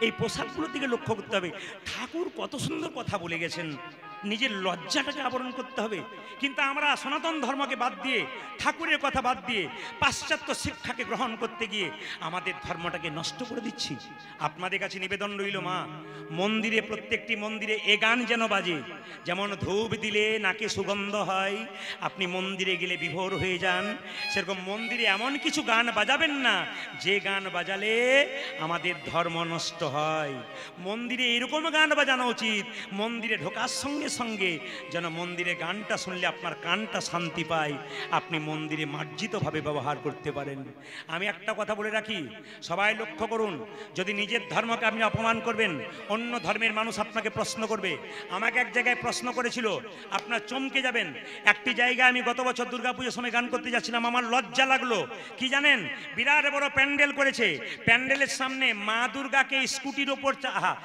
শিব স্কুটি চালাচ্ছে মা দুর্গা তার পেছনে হাত দিয়ে দাঁড়িয়ে আছে বসে আছে লজ্জা লাগা উচিত আমাদের কি করছি আমরা একটা অন্য ধর্মের মানুষ আমাকে প্রশ্ন করলো প্রদীপ বাবু আপনি তো কীর্তন করেন লোককে বোঝান মা দুর্গার মন্দিরে মাকে ভক্তি ভরে পুজো করছে আর মন্দিরের সামনে থিম সাজিয়েছে একটা স্কুটিতে শিব চালাচ্ছে মা দুর্গা কাঁধে হাত দিয়ে বসে আছে একদিকে মাকে আপনারা পুজো করছেন ভেতরে আর বাইরে আপনারা মাকে অপমান করছেন আমি আপনাদের কাছে বলবো ছেলে মেয়েদের এমন পোশাক বাজারে কিনে দেবেন যে পোশাকটা পরে ছেলের মার্জিত স্বভাব হয় এখন দেখবেন ছেলেরা ফাটা প্যান্ট পরে কেন বলুন তো স্বভাবে অভাবে নয় আগেকার মানুষ স্বভাবে পরতো এখন স্বভাবে পরে আমি যখন ছোট ছিলাম ছেঁড়া প্যান্ট ছিল মা সেলাই করে দিত স্কুলে যেতাম চার দিয়ে দিয়ে উঠতাম এখন মাকে বলি মা এখন যদি আমার জন্ম হতো এখন তোমাকে সেলাই করতে হতো না যত ফাটা প্যান্ট তত লাভ হতো আর কি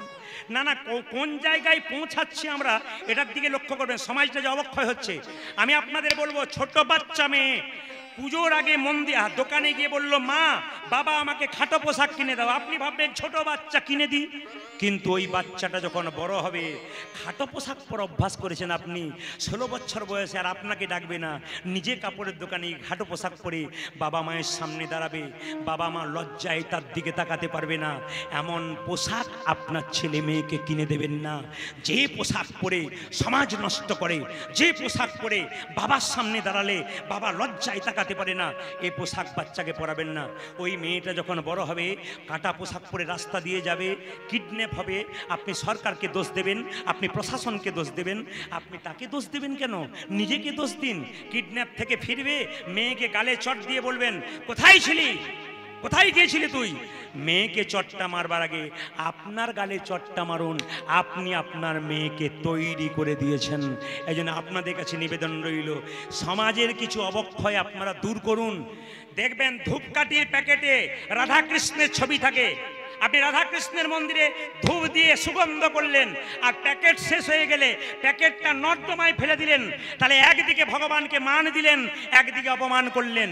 দায়ীকে প্রত্যেকটি ধূপকাঠি তৈরি কারিগর যারা আছেন, যারা প্যাকেট তৈরি করেন, প্রদীপ পালের নিবেদন রইল, প্যাকেটে ফুলের ছবি দেন, কোনো পাখির ছবি দেন, অন্য কোনো সুন্দর ছবি দেন, ভগবানের ছবি দেবেন না। কারণ আমরা ভগবানকে সম্মান দিয়ে রাখতে পারি না। নিতাই গৌর হরি হরি বল। মুকুন্দ সরকার গাইছে, মায়েরা, মুকুন্দ সরকার গাইছে, কি গাইছে? ও তারে বিনোদ গলাই বিনোদ মালা, বিনোদ বিনোদ দোলে, ও তারে বিনোদ গলাই বিনোদ মালা, বিনোদ বিনোদ গোলে, বিনোদ গলাই বিনোদ মালা, বিনোদ বিনোদ দোলে, উত্তরে বিনোদ গলায় বিনোদ মালা, বিনোদ বিনোদ দোলে। কত বিনোদিনী বিনোদ হেরিয়া, কত বিনোদিনী বিনোদ ফেরিয়া, কত বিনোদিনী বিনোদ ফুলে, উত্তরে কত বিনোদিনী বিনোদ ঘরিয়া, কলসি ভাসাইল জলে গো, কলসি ভাসাইল জলে, আমার কানসে বিনোদ রায় গো, কানসে বিনোদ রায়। ওই আমার কানসে বিনোদ রায় গো, আমার কানসে বিনোদ রায়। বলুন আপনারা। মুকুন্দ সরকার গোপীনাথের ভজন করছে, পেছন থেকে নবাব চিৎকার করে বলল, মুকুন্দ। আর মুকুন্দ যেই না নবাবের দিকে তাকালো, বলবেন আপনারা কোন পাতার পাখা দিয়ে হাওয়া করছিল? জোরে বলুন, কোন পাতার পাখা দিয়ে? জোরে বলুন। ওই তাল পাতার পাখাতে কোন পাখির পালক ছিল? কাকের না কোকিলের? জোরে বলুন। পায়রা। ও ময়ূরের, যাক আমি ভুলে গেছিলাম। ওই ময়ূরের পালকের দিকে তাকালো মুকুন্দ, চিৎকার করে বলল, হে কৃষ্ণ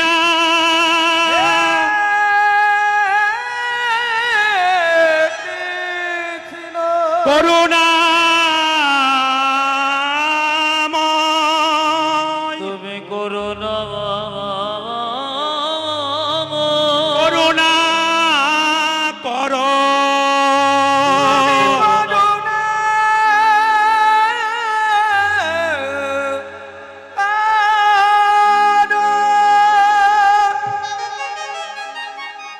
মুকুন্দ সরকার অজ্ঞান হয়ে গেল। নবাব বললো, কে আছিস, একটু জল দে তো। জল এনে মুকুন্দ সরকারের মুখে দিল, মুকুন্দর জ্ঞান ফিরে গেল। নবাব বলল, মুকুন্দ তুমি যখন আমার দিকে তাকালে তখন তুমি অজ্ঞান হয়ে গেলে কেন? মুকুন্দ মনে মনে ভাবলো, নবাব আমি সারা জীবন কাউকে মিথ্যে কথা বলিনি, আজ একটা মিথ্যে কথা বলবো। মনে মনে ভাবলো, আসলে নবাব আমি সারা বাংলা চিকিৎসা করি, আমার রোগ আমি ভালো করতে পারি না, আমার মৃগী রোগ আছে। নবাব বলল, মুকুন্দ তুমি হয়তো জানো না, আমার রাজ্যে একটা নিয়ম আছে, এখানে কেউ মিথ্যে কথা বললে তার আমি জিভটাকে ছিঁড়ে নিই। তুমি যেহেতু আমার পেটের রোগ ভালো করেছো, আমি তোমায় কিচ্ছু করব না। শুধু বলতে চাই, তোমার যদি মৃগী রোগ হবে, তুমি যখন অজ্ঞান হয়েছিলে কৃষ্ণ বলে কাঁদছিলে কেন? তোমার যদি মৃগী রোগ হবে, তুমি যখন কৃষ্ণ বলে কাঁদছিলে, তোমার চোখে জল পড়ছিল কেন? মুকুন্দ সরকার বলল, নবাব আমার অপরাধ হয়ে গেছে। নবাব বলল, মুকুন্দ তোমার অপরাধ হয়নি, আমার অপরাধ হয়েছে। তোমার মতো কৃষ্ণ ভক্তকে আমি আমার কেনা গোলাম মনে করে আমি বড় ভুল করেছি। তবে শোনো, কৃষ্ণ ভক্ত যারা হয় কারো কেনা গোলাম হয় না। ওগো মুকুন্দ, আমি গোটা শ্রীখণ্ডটা তোমার নামে লিখে দিলাম, তোমার জন্য কোনো অভাব না থাকে। তুমি ফিরে যাও শ্রীখণ্ডে, গোপীনাথের মন্দির তৈরি করো, জীবের চিকিৎসা করো। তবে আমার যদি কোনোদিন পেটে যন্ত্রণা হয়, কষ্ট হয়, তুমি যেন দেখে যেও। নবাবকে মুকুন্দ সাই দিয়ে চলল কোথায়? নিজের বাড়ির দিকে, শ্রীখণ্ডের দিকে। আর যেতে যেতে গাইছে মা, যশোদার দুলাল বজের রাখাল, বৃন্দাবন মন হারি। যশোদার দুলাল বজের রাখাল, বৃন্দাবন মন হারি। যশোদার দুলাল বজের রাখাল, বৃন্দাবন মন হারি। হরি বল। তুমি যশোদার দুলাল বজের রাখাল, বৃন্দাবন জন হারি।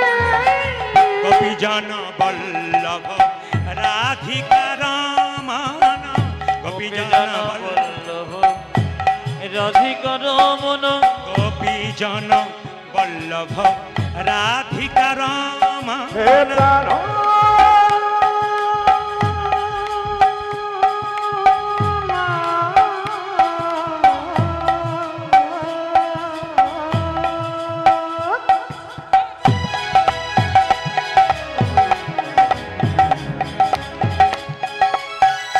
ধ্বনি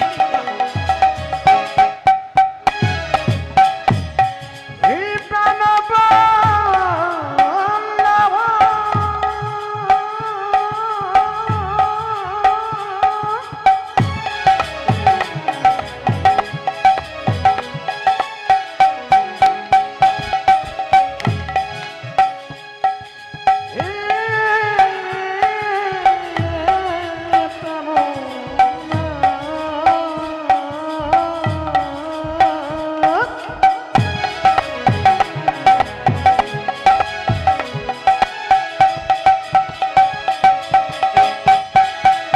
হে প্রাণ বল্লভ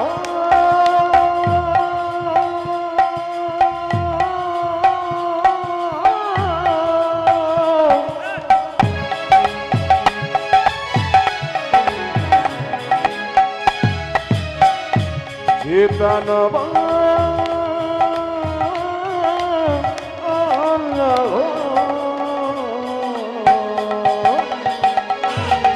গোপীজন বল্লভ রাধিকা রমণ, গোপীজন বল্লভ রাধিকা রমণ। চিত্তবিত্ত মনোহারি, বৃন্দাবন মন হারি। উলধ্বনি যশোদার দুলাল বজের রাখাল, বৃন্দাবন জন হারি। যশোদার দুলাল বজের রাখাল, বৃন্দাবন জন হারি। দেখা দাও। দেখা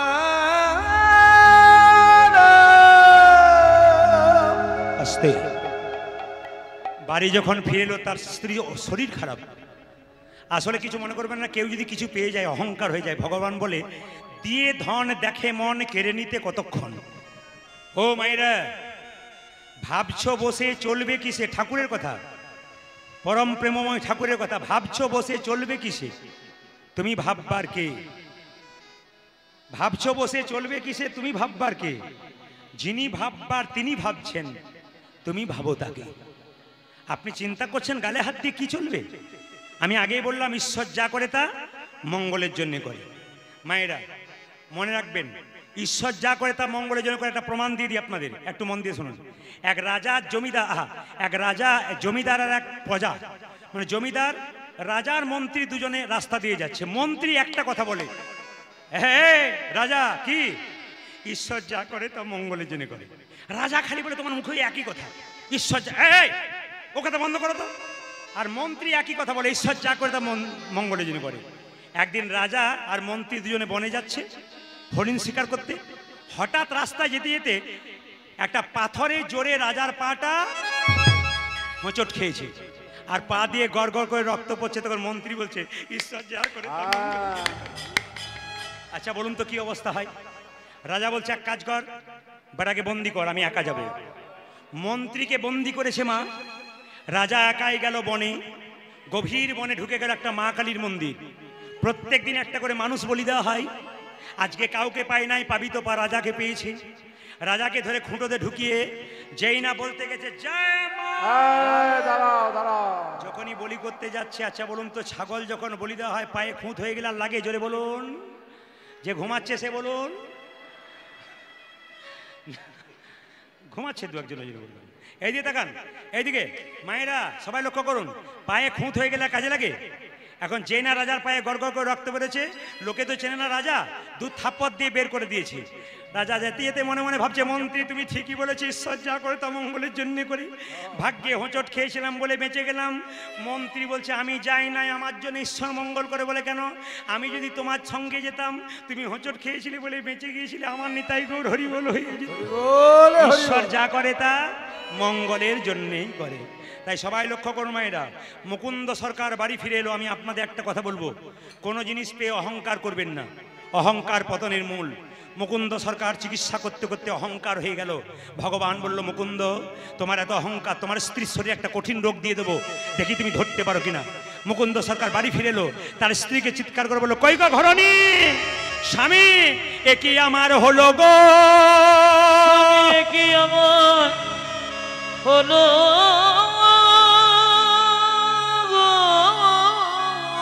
আমার সর্বাঙ্গ যেন জ্বলে যায়, হরিবঙ্গ কেন জ্বলে যায়, আমার সর্বাঙ্গ কেন জ্বলে এ কি যায়, আমার হলো হলো গো। তখনও মুকুন্দ সরকারের অহংকার। কি হয়েছে তোমার?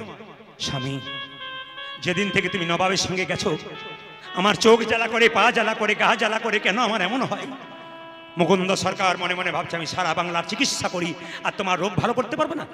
দেখি দেখি দেখি দেখি দেখি, তুমি হাঁ করো তো, তোমার জিভটা দেখি, জিভটা দেখালো।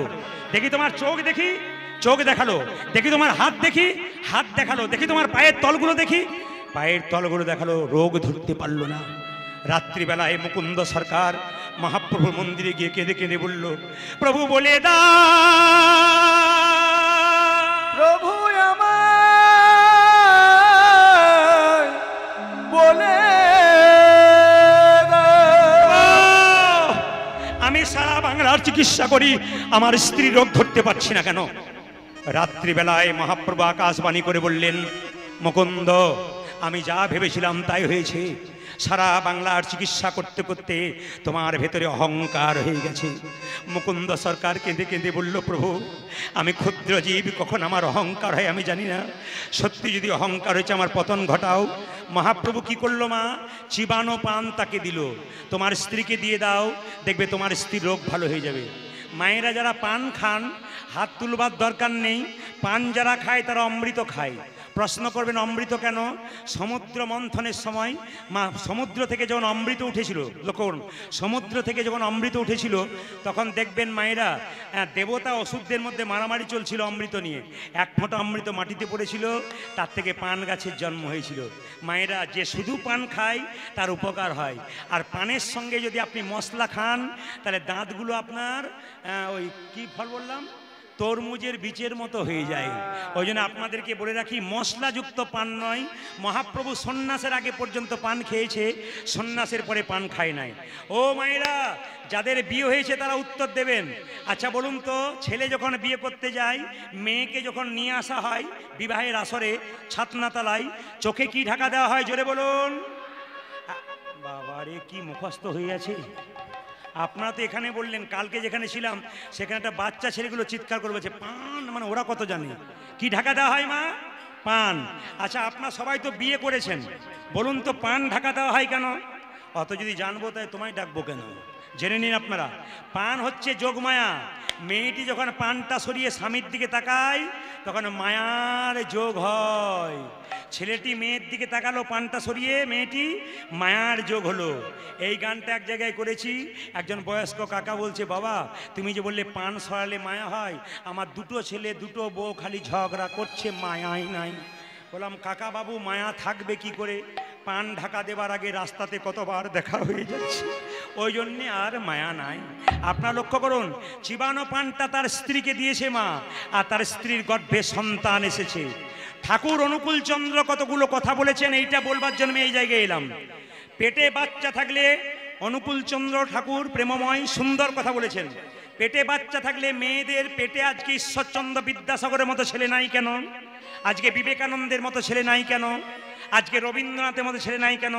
ঠাকুর বললেন, এরোপ্লেন সব জায়গায় ওড়ে, নামে না সব জায়গাতে, এয়ারপোর্টে নামে। এই জন্য মায়েরা, মহাপুরুষের আত্মা চারিদিকে ঘুরে বেড়াচ্ছে, আপনাদের প্ল্যাটফর্মটা আপনারা ঠিক রাখতে পারেন নাই, এটা ঠাকুর বলেছেন।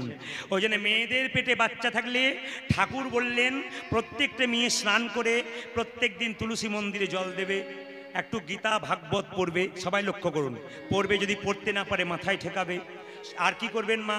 সাধুগুরু বৈষ্ণবের চরণে প্রণাম করবেন। আর কি করবেন? মহাপুরুষের ছবি দেখবেন। আপনি ঈশ্বরচন্দ্র বিদ্যাসাগর, রবীন্দ্রনাথ, সকলে মহাপুরুষের ছবি আপনি দেখবেন পেটে বাচ্চা থাকে। তাহলে কি হয়? মহাপুরুষের ভাব কিছুটা ছেলেদের মধ্যে হয়। এই জন্য আপনাদের কাছে নিবেদন রইল, পেটে বাচ্চা থাকলে এই নিয়ম করবেন। আপনাদের নলহাটি এলাকায় আছে না? আমাদের এলাকায় আছে। পেটে বাচ্চা থাকলে ডাক্তারের কাছে যাই, আর ডাক্তার বলে তোর কোনো চিন্তা নাই, ঘাড়ে বালিশ পায়ে বালিশ দিয়ে শুয়ে থাক, আর স্ক্রিন টাচ মোবাইল দেখে সময় কাটা, অসুবিধা নেই। এখনকার মেয়েরা পেটে বাচ্চা থাকলে ঘাড়ে বালিশ পায়ে বালিশ দিয়ে শুয়ে থাকে, স্ক্রিন টাচ মোবাইল দেখে। বাচ্চা যখন জন্ম নেয় তখন মেয়েটি বলে, বাবারে আমার ছেলে টুকটুক করে কি তাকাচ্ছে, কি যেন খুঁজে বেড়াচ্ছে। কিছু খোঁজে নাই, ওই স্ক্রিন টাচ মোবাইল খুঁজে খুঁজে বেড়াচ্ছে। এখন আপনারা মায়েরা বলেন না, বাবারে আমার ছেলে কি মোবাইল খুঁজতে জানে গো? কেন বলুন তো? আপনি যেমন করবেন। অর্জুনের স্ত্রীর নাম কি ছিল? সুভদ্রা। মহাভারতের দিকে গেলে দেখবো অর্জুনের স্ত্রীর নাম সুভদ্রা। গর্ভের মধ্যে ছিল কে? অভিমন্যু। মায়েরা, বাবা অর্জুন কি করেছিল? সুভদ্রার কানে চক্রগুয়ে ঢোকার গল্পটা বলেছিল। মা জেগেছিল, বাচ্চা জেগেছিল, চক্রগুয়ে ঢোকার কথা শুনেছিল, বেরোবার কথা বলতে গেছে, মা ঘুমিয়ে গেছে। মায়ের জন্য সন্তান নিতাই গৌর হরিবোল হয়ে গেছে। ওই জন্যে মা গর্ভে বাচ্চা থাকাকালীন যেমন করবেন আপনার আচার বিচার, সেরকম আপনার বাচ্চা হবে। ঠাকুরের কথাগুলো মানবেন, দেখবেন ঠাকুর কত সুন্দর গৃহস্থের টুকিটাকি সুন্দর সুন্দর কথা বলেছেন। এগুলো আপনারা মানবেন, আপনাদের জীবন সুন্দর হবে। সবাই মাথায় কাপড় টানেন। জন্ম নিচ্ছে ভক্ত রঘুনন্দন। মায়েরা বলুন তো, কি বার জন্ম নিচ্ছে? জোরে বলুন, কি বার? মঙ্গলবার। যাক, বৃহস্পতিবার। আচ্ছা, কি পুজো ছিল সেদিন? জোরে বলুন। কালী পুজো। কি পুজো ছিল? সরস্বতী পুজো। সবাই মিলে একটু মাথায় কাপড়টা দেন এবং করজোরে বসুন। জন্ম নিচ্ছে রঘুনন্দন। সবাই আহা হেন কালে জন্মিল শ্রী রঘুনন্দন, হেন কালে জন্মিল শ্রী রঘুনন্দন, হেন কালে জন্মিল শ্রী রঘুনন্দন।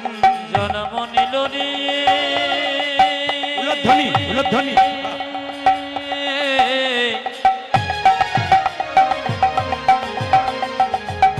সবাই ভক্তি ভরে, সবাই ভক্তি ভরে।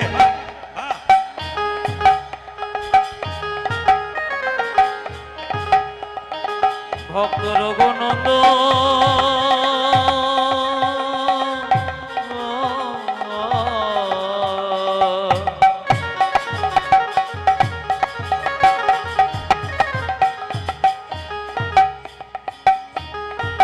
হেন কলে জন্ম নিল রে। উলধ্বনি। জন্ম নিল রে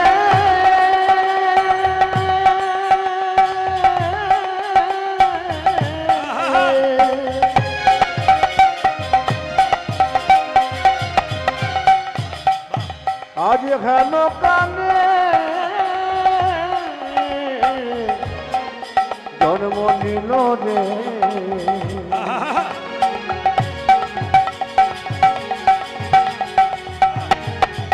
ভক্ত রঘুনন্দন সবাই ভক্তি করে বসবেন, আপনাদের বাড়িতে কৃষ্ণ ভক্ত সন্তান হবে। জন্ম নিল হেন কালে জনমিল শ্রী রঘুনন্দন, আজ হেন কালে জন্মিল শ্রী রঘুনন্দন। যে মুকুন্দ দাসেরি তাহা আনন্দিত মন, মুকুন্দ দাসে তাহা আনন্দিত মন। ও যে মুকুন্দ দাসেরি তাহা আনন্দিত মন। পূজারি মুকুন্দ দাসের তাহাই আনন্দিত ও মন। কবিরাজ, খবর নিয়েছো সরস্বতী পুজো দিনে তোমার ছেলে হয়েছে, পুজোর দিনে আনন্দ ধরে না, আনন্দ ধরে না, আনন্দ ধরে না, আনন্দ ধরে না মুকুন্দ দাসের মনে আনন্দ ধরে না, ওই মুকুন্দ দাসের মনে আনন্দ ধরে না। যে মুকুন্দ দাসের মনে পুত্র বদন আজ হেরে, মুকুন্দ দাসের মনে, পুত্র বদন হেরে, মুকুন্দ দাসের আজ মনে, পুত্র বদন হেরে মুকুন্দ দাসের মনে, পুত্র বদন আজ হেরে, মুকুন্দ দাসের আজ মনে। পুত্র বদন হেরে হেরে। আনন্দ ধরে না আজ মুকুন্দ দাসের অজয় আনন্দিত মন। পূজারি মুকুন্দ দাস। আজি আনন্দিত মন। আচ্ছা, একটু হাত তুলে বলবেন, বাচ্চা জন্ম নিলে মুখে কি দিতে হয়? তিত নিম পাতা, নিম পাতা নাকি মধু? আচ্ছা, হাত তুলে বলবেন মধু দিলে কি হয়? মিষ্টি মিষ্টি কথা বলে, আপনাদের বিশেষ আলোচনা বলছে মধু দিলে মিষ্টি কথা বলে না, প্রমাণ দেখুন। আপনার বাচ্চাকে মধু দিলে মিষ্টি কথা বলে না, কেন আপনি মধু দিন তত্ত্বটা জেনে নিন, সবাই জেনে নিন। বাচ্চা জন্ম নেওয়ার পর বাচ্চা কান্নাকাটি না করলে ডাক্তারবাবু থাপ্পড় মেরে মেরে কান্না করেন। যে বাচ্চা কাঁদে না সে সুস্থ বাচ্চা হয় না ডাক্তারি বিদ্যায়। তো লক্ষ্য করুন, বাচ্চা যখন জন্ম নেয় মায়ের দুগ্ধ পান করতে পারে না, খুব কান্নাকাটি করে, তখন মধু দিয়ে বাচ্চার কান্না বন্ধ করা হয়। কিন্তু আপনার দুটো সময়ে মধু দেবেন, আপনার বাচ্চা মিষ্টি মিষ্টি কথা বলবে। শাস্ত্র সুন্দর কথা বলেছে, কি বলেছে মায়েরা? আতুর ঘর থেকে 1 মাস পর বাচ্চাকে নিয়ে এসে স্নান করে মন্দিরে শুয়ে দিয়ে মুখে একটু মধু দিয়ে ভগবানের কাছে প্রার্থনা করবেন, প্রভু আমার ছেলে যেন মিষ্টি মিষ্টি কথা বলে। এই একটা। আর যেদিন অন্নপ্রাশন হয়, মায়েরা অন্নপ্রাশন কেন হয় বাচ্চাদের জেনে নিন।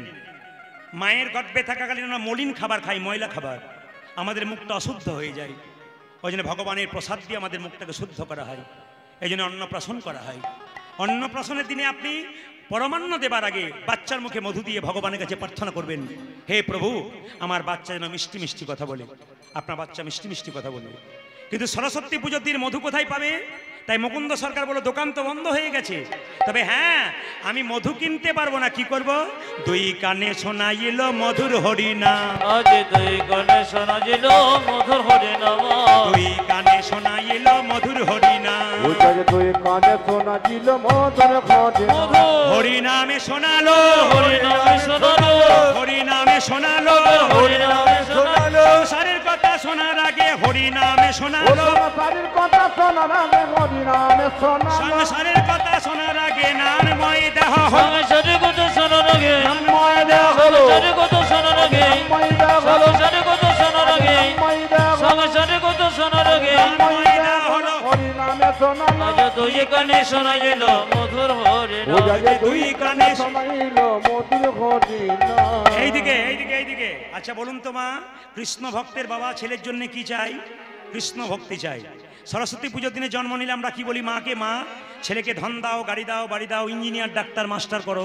কিন্তু মুকুন্দ সরকার বলল মা আশীর্বাদে করো মা, আশীর্বাদে করো মা, আশীর্বাদে করো মা। কি চাই? কি চাই? কি? যেন ভাগবতে পড়তে পারে, আশীর্বাদে করো মা। ভাগবতে পড়তে পারে, আশীর্বাদে করো মা। যেন ভাগবতে পড়তে পারে, আশীর্বাদে করো মা। ভাগবতে পড়তে পারে আশীর্বাদে করো যেন সংকীর্তন গাইতে পারে, আশীর্বাদে করো মা। যেন সংকীর্তন করতে পারে আশীর্বাদে করো মা। যেন সংকীর্তন গাইতে পারে, আশীর্বাদে করো মা। যেন সংকীর্তন গাইতে ওই পারে, যে হরি হরি হরি বলে, সংকীর্তন গাইতে ওই পারে, যে হরি হরি হরি যেন বলে, সংকীর্তন গাইতে ওই পারে, যে হরি হরি হরি বলে, আমি সংকীর্তন গাইতে ওই পারে, যে হরি হরি হরি বলে। আমি সংকীর্তন গাইতে পারে। আশীর্বাদে করো ওগো দুই কানে শোনাইল মধুর হরিনাম। ও যাজে দুই দুই কানে কানে শোনাইল মধুর ঘটে সবাই হাতগুলো তুলে বলুন রাধা রানী কি। বাহ, আপনাদের জোর আছে বলতে হবে, একটু জোরে বলুন। আমার কম বয়সে ছেলেরা বাঁ দিকে তাকান, কত ভিড় করে দাঁড়িয়ে আছে। সবাই হাত তুলে বলবেন শ্যাম সুন্দর কি, প্রেমময় ঠাকুর অনুকূল চন্দ্র কি, প্রেমময় ঠাকুর অনুকূল চন্দ্র কি। আপনার জয় বলছেন না ভয় বলছেন বুঝতে পারছি না, জোরে বলবেন রাধা রানী কি। শ্যাম সুন্দর কি, মদন মোহন কি, হরিবাসর কি, এই ছেলে জন্ম নিল, নাম রাখলো কি মা? ভক্ত রঘুনন্দন। এই নাম রাখার আগে একটা কথা বলি, আপনাদের দুর্গা পুজোর পরে কি পুজো আসে একটু আপডেট করে যাই।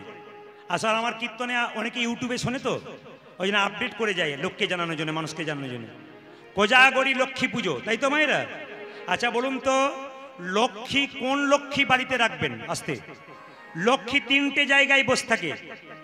একটা পেঁচার ওপরে, একটা পেঁচার ওপরে, 2 নম্বর হচ্ছে পদ্ম ফুলের ওপরে, একটা হাতির ওপরে লক্ষ্মী বসে থাকে। কোন লক্ষ্মী বাড়িতে থাকলে গৃহে শান্তি হয়? তিনটেতেই শান্তি হয়, মনে রাখবেন। যে লক্ষ্মীকে আপনারা হাতির ওপরে রাখবেন, হাতি বাহন, হাতিকে বাহন ডেকে যে লক্ষ্মী থাকবে বাড়িতে, ও বাড়ি কিন্তু সুখে থাকবে। সবাই লক্ষ্য করুন, যারা ব্যবসা করছেন তারা হাতির উপরে লক্ষ্মী চাপানো আছে, সেই লক্ষ্মী রাখবেন, শাস্ত্র বলছে। এইবার বলি, বাড়িতে একা লক্ষ্মী পুজো করবেন না মা, নারায়ণকে পুজো করবেন। লক্ষ্মী একা পুজো করলে লক্ষ্মী চঞ্চলা হয়ে যায়, ওই জন্য গরুর পাখির ওপরে নারায়ণ বসে আছে, এই অবস্থায় পুজো করবেন। আর লক্ষ্মী হাতির ওপরে বসে আছে, এই অবস্থায় আপনারা পুজো করবেন। কোজাগরী মানে কি? কোজাগরী, কে জেগে আছে? মা লক্ষ্মীর আরাধনা করতে হয়। মা কি বলে বলুন তো রাত্রিবেলায়? এসো মা লক্ষ্মী, বসো মা ঘরে, আমার ঘরে থাকো মা অন্ধকার করে। ভুল বলে ফেললাম নাকি? ভুল বলে ফেললাম? তাহলে আমার মনে ছিল না বোধ হয়, ভাগ্যে আপনারা এসেছিলেন। এসো মা লক্ষ্মী, বসো মা ঘরে, আমার ঘরে থাকো মা আলো করে। কোজাগরী লক্ষ্মী পুজোর দিনে মায়েরা জোরে জোরে ঘন্টা বাজাতে নেই। লক্ষ্মীনারায়ণ যুগলে থাকলে ঘন্টা বাজাবেন, একা লক্ষ্মী থাকলে ঘন্টা বাজাতে নেই। কেন? ঘণ্টকর্ণ নামে এক দেবতা লক্ষ্মীর সঙ্গে খারাপ ব্যবহার করেছিল, সেই জন্য লক্ষ্মী পুজোয় ঘন্টা বাজাতে নেই। সবাই মিলে বলুন, মা লক্ষ্মী কি, মা লক্ষ্মী কি, মা লক্ষ্মী কি। এই যে রঘুনন্দন জন্ম নিল, ইনিকে কামদেব মদন। এই কামদেব মদনের 5টা বাণ, যখন কামদেব মদন ভগবানকে মেরেছিল, ভগবান বলল, আমার দেওয়া বাণ তুই আমায় মারলি, আমি অভিশাপ দিলাম তোর মর্তকুলে জন্ম হোক। কামদেব মদন কেঁদে কেঁদে বলল, অভিশাপ যদি দিলে মর্তকুলে জন্ম হোক, আশীর্বাদ দাও যেন তোমার চরণ সেবা করতে পারি। ভগবান বলল, তুই তো খুব চালাক রে, আমি যদি ভগবান হয়ে যাই তোকে ভক্ত হয়ে যেতে হবে। আগামীতে আমি কি করব? আমি তুই রঘুনন্দন রূপে যাবি, আমি গোপীনাথ রূপে যাব শ্রীখণ্ডে, একদিন তোর হাতে আমি নারু প্রসাদ গ্রহণ করব। পদকর্তা বললেন, আহা ব্রজের অনঙ্গ ধরিয়ায়ঙ্গ, আজ ব্রজের অনঙ্গ ধরিয়ায়ঙ্গ, ব্রজের অনঙ্গ ধরিয়ায়ঙ্গ, ব্রজের অনঙ্গ ধরিয়ায়ঙ্গ, ব্রজের অনঙ্গ ধরিয়ায়ঙ্গ, ব্রজের অনঙ্গ ধরিয়ায়ঙ্গ। আচ্ছা, ঠাকুরের জন্ম, ইংরেজি শব্দটা বলে দিই আমি। ঠাকুরের জন্ম হয়েছিল 1888 সালের 14 সেপ্টেম্বর। বাংলাতে কি বলেছিলাম মা? 1425 বলেছিলাম না? না 1925 বলেছিলাম, কিছু একটা বলেছিলাম, কিন্তু 30শে ভাদ্র, তাই তো? 30শে ভাদ্র, 30শে ভাদ্র ঠাকুরের জন্মদিন। আমি আগে বললাম, আমি কালকে যেখানে আমি থাকি সেখানে ঠাকুরের জন্মদিন পালন হবে, আমাকে নিমন্ত্রণ করে গেছে। আপনাদের কাছে নিবেদন রইল, কালকে ঠাকুরের জন্মদিন পালন করুন আনন্দে। আহা ব্রজের অনঙ্গ ধরিয়ায়ঙ্গ, আজ ব্রজের অনঙ্গ ধরিয়ায়ঙ্গ, গৌরে আওল গৌর সঙ্গ, গৌরে গৌর সঙ্গ, গৌরে আওল গৌর সঙ্গ, আমার গৌরে এমন গৌর সঙ্গ, ভকতি ভূষণ ভকত বে, ভকতি ভূষণ ভকত বে, ভকতি ভূষণ ভকত বে, ভকতি ভূষণ তবে লীলায় মহিলায় আপন বে, আমার লীলায় মহিলা আপনাবে, লীলায় মহিলায় আপন বে, লীলায় মহিলা আপন বে, সোনার নূপুর রাতুল আমার পায়, সোনার নূপুর রাতুল সোনার পায়, নূপুর রাতুল ওই পায়, সোনার নুপুর রাতুল পায়, শেখর শরণ লইনু তাই, শেখর শরণ লইন শেখর শরণ লইনু তাই, শেখর চরণ লইনু আমরা শরণ নিলাম, আমরা শরণ নিল, শরণ শরণে নিলাম যে রঘুনন্দনে শ্রীচরণে শরণে নিলাম ও গো রঘুনন্দন শ্রীচরণে শরণে নিল যে রঘুনন্দনে শ্রীচরণে হরি হরি হরি আরে রঘুনন্দন শ্রীচরণে আজ হরি হরি হরি বলে রঘুনন্দন শ্রীচরণে হরি হরি হরি আরে রঘুনন্দন শ্রীচরণে হরি হরি হরি বলে রঘুনন্দন শ্রীচরণে হরি হরি হরি বলে শরণে নিল সবাই মিলে বলুন ভক্ত রঘুনন্দন কি। আপনারা করজোরে বসুন, এখনই নাড়ু খাওয়া শুরু হবে। আপনার নাড়ু প্রসাদ সেবা দর্শন করবেন, আপনার নাড়ু পাবেন। সবাই মিলে একবার মাথায় কাপড় নিয়ে ভক্তি ভরে রাধা রানী কি, শ্যাম সুন্দর কি। রঘুনন্দনে যখন 5 বছর বয়স হয়ে গেল তখন রঘুনন্দন কীর্তন গাইতে লাগলো। সবাই মিলে হাত তুলুন একসঙ্গে, একসঙ্গে তালি করে দেখি আজকে ঠাকুরের আশ্রমে সবাই মিলে হাত তালি দিয়ে গাইবেন। গাইতে পারলে ভালো, না গাইতে পারলে তালি দেবেন। কৃষ্ণ কেশব সবাই, কৃষ্ণ মাধব মাধব সবাই হাত তুলে, সুধা মাখা এই নাম হরি নাম, মধু মাখা এই নাম। আজ কৃষ্ণ কেশব কৃষ্ণ কে সুধা মাখা মখয়ে নাম হরের নাম মধুমখ এই নাম সবাই কোন হাত উঠাকে হাত তুলে, কৃষ্ণ কেশব কৃষ্ণ মাধব সুধা মাখা এই নাম হরি নাম, মধু মাখা এই নাম নাম নাম। উলধ্বনি আজ কৃষ্ণ কেশব কৃষ্ণ কেশব সুধা মাখা এই নাম হরি নাম মধু মাখা এই নাম নাম নাম। এই নাম জপ ভোলয় আপনারি। উলধ্বনি এই নাম জপ হলো জপনারে এই নাম জপ ভোলয় আপনারি। এই উলধ্বনি হরি সবাই মিলে ভক্তি ভরে প্রেম সে উলধ্বনি। বাহ, বাহ।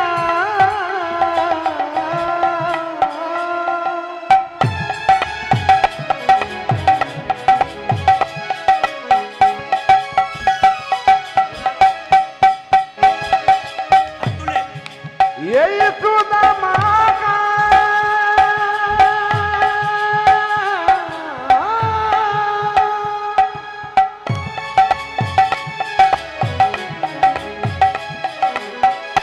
সবাই সবাই সবাই বাহ। এই মধু মাখা এই হরি বাহ, বাহ, বাহ। উলধ্বনি উলধ্বনি উলধ্বনি বাহ।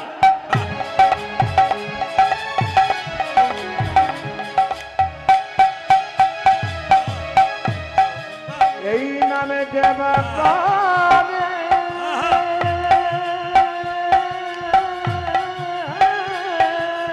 তাই গৌর হরি বল।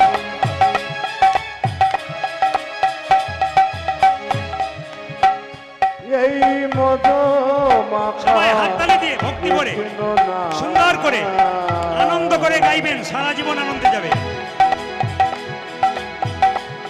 এই সুধা মাখা না আহা, এই সুধা মাখা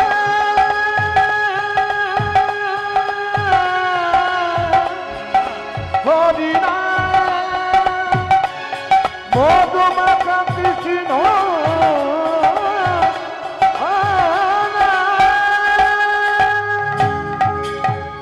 বাহ। সবাই মিলে খুব জোরসে বলবেন রাধা রানী কি। জয় বাহ, আপনাদের এই পরিবেশ থেকে খুশি হলাম। জয়। একটু জোরে শ্যাম সুন্দর কি, জয় মদন মোহন কি। যাদের ঘুম আসছে তাদের কি পরীক্ষা হয়ে গেল যে আপনারা কত ডুবে গেছেন। আর জোরে বলুন রাধা রানী কি, শ্যাম সুন্দর কি, মদন মোহন কি। কিছু মনে করবেন না। এবার রঘুনন্দন নাড়ু খাওয়াবে, সবাই করজোরে বসুন। আমার ভাইয়েরা রুমাল তোয়ালে আনলে মাথাতে নেবেন, মাথাতে রুমাল তোয়ালে কারো থাকলে মাথাতে নেবেন, কারো উন্নি থাকলে মাথায় নেবেন, সবাই মাথায় নেবেন।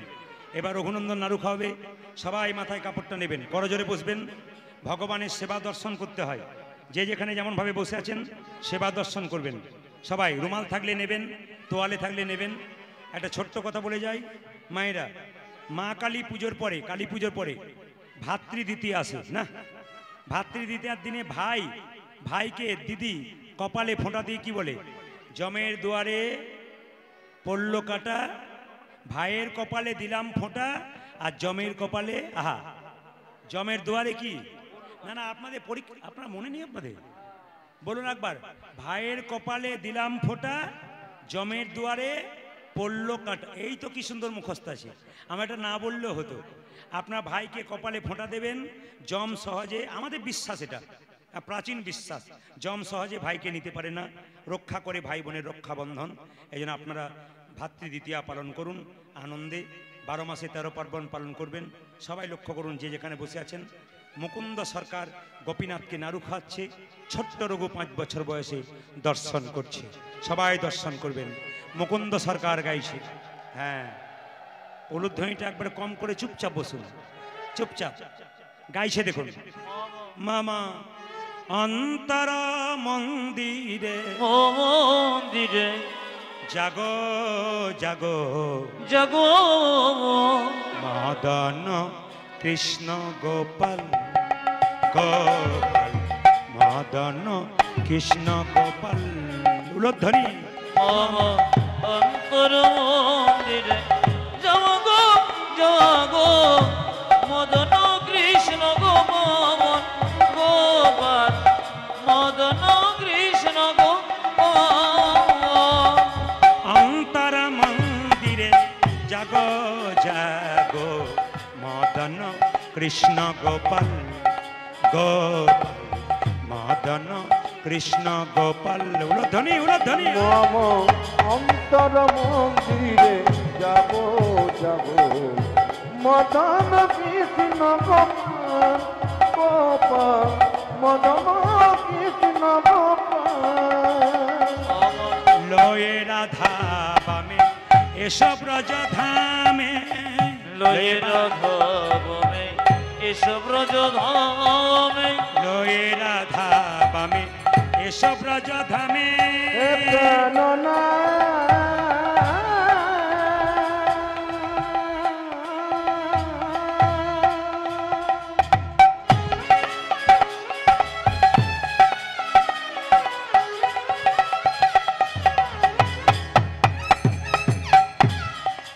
হে প্রাণবাল্লভ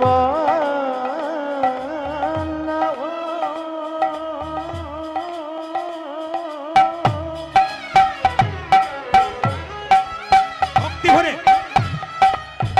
হে প্রাণনা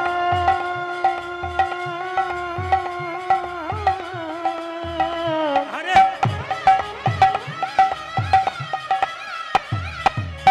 হে প্রাণবাল্লভ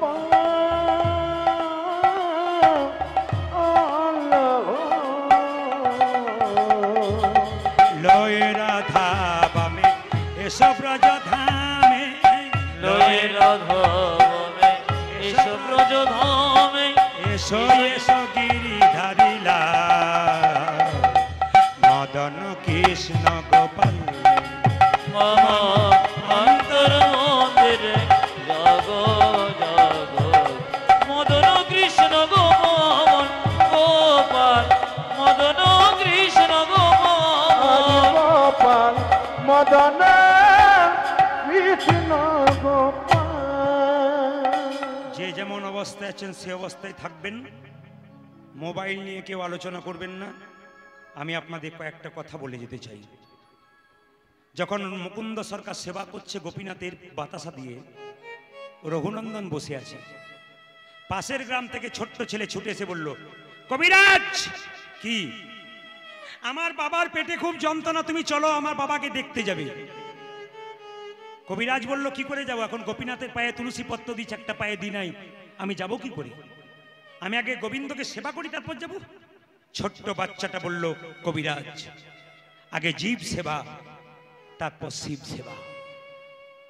সমস্ত ব্যক্তির কাছে আমার নিবেদন, এতক্ষণ দাঁড়িয়ে বসে যারা কীর্তন শুনলেন, আমার ডান দিকে এত বয়স্ক বাবারা আছেন, মায়েরা আছেন, বাচ্চা ছেলেরা আছে, সামনে অগণিত ভক্তের সম্ভার আছে।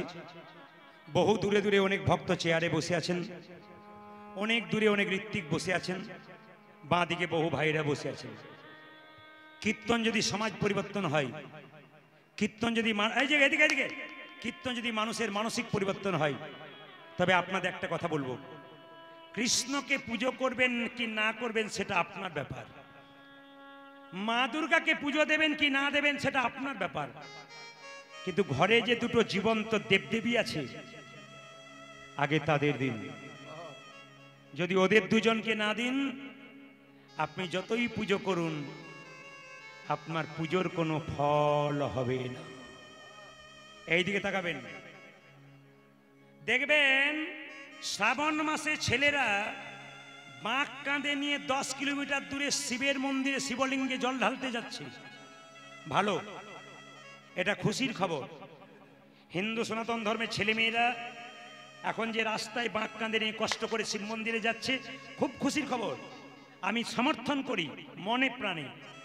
কিন্তু আমি প্রশ্ন করতে চাই, এদিকে আমি প্রশ্ন করতে চাই ওই সব ছেলে মেয়েকে, বাবার শিবলিঙ্গে জল ঢালছো, তোমার জীবন্ত বাবা গরমে এসে ঘরে বসেছে, তাকে এক গ্লাস ঠান্ডা জল দিয়েছো তো? ঠাকুর কিন্তু ওই কথা বলেছেন, বাবা মাকে যে ভালোবাসতে পারে, শ্রদ্ধা করতে পারে, তার জীবনে কিন্তু কোনো অভাব থাকবে না, ঠাকুর বলেছেন। শুনে রাখুন, আপনাদের কাছে নিবেদন রইল, যে পাথরের মূর্তির সামনে বারবার বলছেন ঠাকুর তুমি খাও, ঠাকুর তুমি খাও, সকাল দুপুর সন্ধ্যে 3 বার বলছেন, বলবেন আপনি, কিন্তু জীবন্ত দেবদেবী দুটো বাড়িতে খাবার জন্য বসে আছে, ওদের কাছে গিয়ে কবার জিজ্ঞেস করেছেন বাবা তুমি খাও, মা তুমি খাও? কবার জিজ্ঞেস করেছেন? এইটাই তো আসল ধর্ম। আগে তোমার মা বাবাকে জিজ্ঞেস করো কবার খেয়েছে, তারপর তুমি দেবতার কাছে যাবে। মায়েরা, দুর্গার অষ্টমী পুজোর দিনে আপনারা সব মা দুর্গাকে পুষ্পাঞ্জলি দিতে যান নতুন কাপড় পরে। নিজের মা বাবা যদি খাবার জন্য ঘরে কাঁদে, আর তুমি দুর্গার অষ্টমীতে মা দুর্গাকে তুমি পুষ্পাঞ্জলি দিয়ে যাও, মা দুর্গা যেন বলতে চাই মাটির প্রতিমা পুজিস রে তুই, আগে ঘরের মা বাবাকে পুজো কর। আমাকে পুজো করে লাভ আছে তখন যদি তুই নিজের জীবন্ত বাবা মাকে পুজো দিতে পারিস। ও মায়েরা, বাবা যখন বেঁচে রইল, ছেলেকে বলল 2টো রসগোল্লা এনে দে খাবো, ছেলের সময় হলো না। বাবা যখন মরে গেল, 2000 লোককে নিমন্ত্রণ করে 4টে করে রসগোল্লা খাওয়ালো। এতে কি বাবা খুশি হলো? বাবা ওপর থেকে বলতে লাগলো, হ্যাঁ রে খোকা, আমি যখন চাইলাম তখন দিলি না, লোককে খাওয়ালি, আমায় তুই খাওয়াতে পারলি না। আপনাদের কাছে নিবেদন রইল বাবা, মা বাবার মতো আপন পৃথিবীতে কেউ নাই।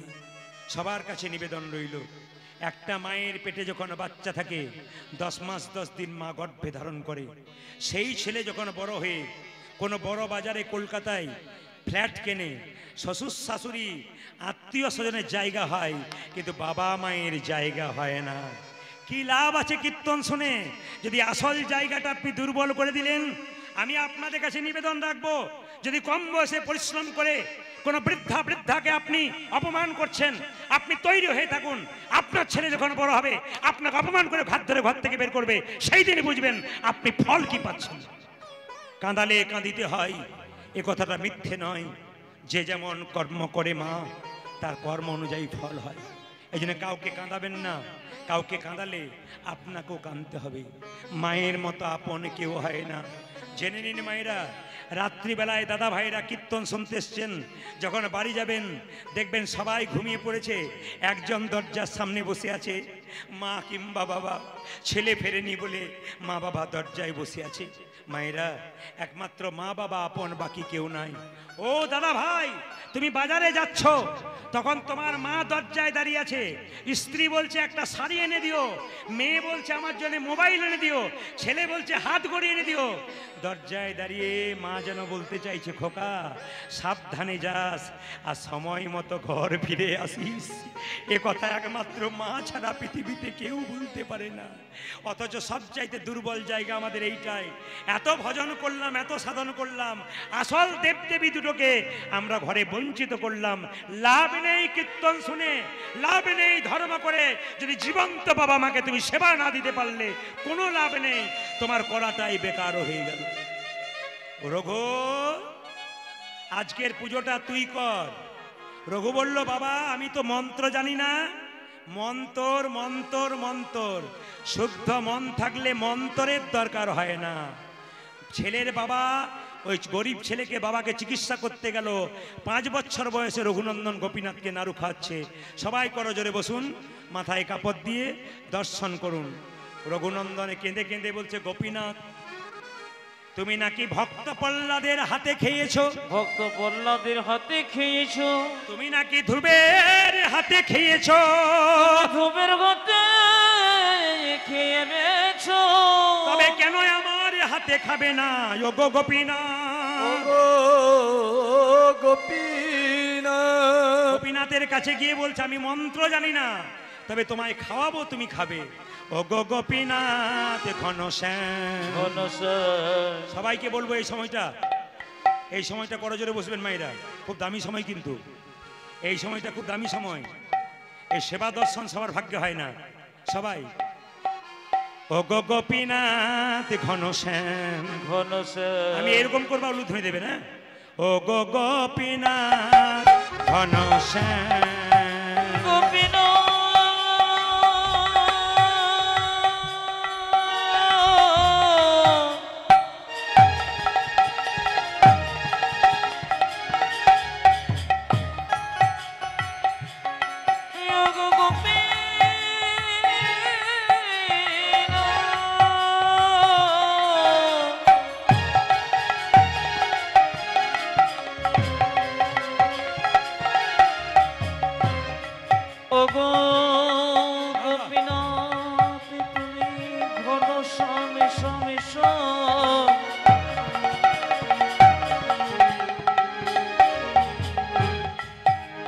গোপীনাথ তুমি ঘন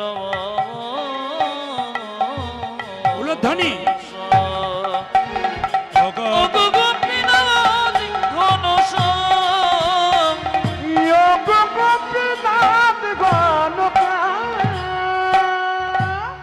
রঘুনন্দন এত সুন্দর দেখতে, কার্তিক ঠাকুরের মতো। মায়েরা কার্তিক পুজো করেন তো? জোরে বলুন হ্যাঁ না না। আচ্ছা, কারা কার্তিক পুজো বেশি করে বলুন তো? যারা কার্তিকের মতো ছেলে পেতে চায়, যে মায়েদের ছেলে হয় না, ওরা কার্তিক পুজো করে। কার্তিক হলো দেব সেনাপতি। আপনারা বলতে পারবেন মা, কার্তিক পুজোর বিধিতে আপনারা বলুন, কার্তিক বড় না গণেশ বড়? জোরে বলবেন আপনারা, দেখি কেমন আপনারা শোনেন। কে বড়? গণেশ? তাহলে কার্তিক হবে, দুটোর মধ্যে একটা কিছু হবে। কে বড়? কার্তিক বড়, গণেশ ছোট। কার্তিক হলো দেব সেনাপতি। মায়েরা কার্তিকের পুজো করে, কার্তিকের কাছে আহ্বান করে, তোমার মতো বীর্যবান শক্তিবান পুত্রের আমার দরকার। ওই জন্য মায়েরা কার্তিক পুজো করে। কার্তিক পুজোতে কোন ফুল পছন্দ করে? কার্তিক করবী ফুল পছন্দ করে মায়েরা। কার্তিক হলো দেব সেনাপতি, দেবতাদেরকে অনেক বিপদ থেকে বাঁচিয়েছিলেন, তিনি দেবতাদের সেনাপতি। তাই কার্তিক পুজো আপনারা করবেন। একটা একটা করে ধর্মের কথাগুলোকে ছোট ছোট বলে গেলাম। ছোট্ট রঘুনন্দন, ও গোপীনাথকে বলছে, গোপীনাথ তুমি নাড়ু খাচ্ছ না কেন? বুঝতে পারছি। বলে কেন? বাবা তোমাকে চন্দন দেয়, কিন্তু চন্দন কেনার পয়সায় আমার নাই। তবে যদি চন্দন কেনার পয়সা কারো না থাকে, তবে ভক্তি চন্দন গোবিন্দের চরণে দাও। গোবিন্দের চরণে দাও। গঙ্গা জল যদি কারো কাছে না থাকে, নয়নের জল দাও। নয়নের জলে দাও। তুলসী পত্র যদি কারো কাছে না থাকে, নৈব থাকে, তবে মন তুলসী গোবিন্দের চরণে দাও। চরণে দাও। ওগো গোপীনাথ, তোমাকে আমি মন তুলসী দেবো, ভক্তি চন্দন দেবো, সবাই দর্শন করবেন। যেই না গোপীনাথ নাড়ু খাচ্ছে না, ছোট্ট রঘুনন্দন বলছে, তুমি নাড়ু খাবে না? দাও তোমাকে দেখাচ্ছি মজা। তোমার পাথরে পায়ে আমি মাথা ঠুকবো।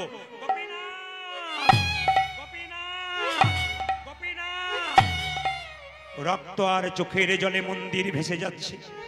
পাথরের গোপীনাথ বলছে, রঘুরে পত্রং পুষ্পং ফলং তয়ং যৌমে ভক্ত প্রযচ্ছতি তধাম পরিহিতমস্মানি প্রতাত্মম। ওরে শোন রঘু, কেউ যদি ফুল না পেয়ে পাতা দেয়, আমি তাই গ্রহণ করি। পাতা না পেয়ে যদি জল দেয় আমি তাই গ্রহণ করি। তুই রক্ত আর চোখের জলে আমার চরণে ভিজিয়ে দিয়েছিস, আমি কি তোর হাতে নাড়ু না খেয়ে থাকতে পারি?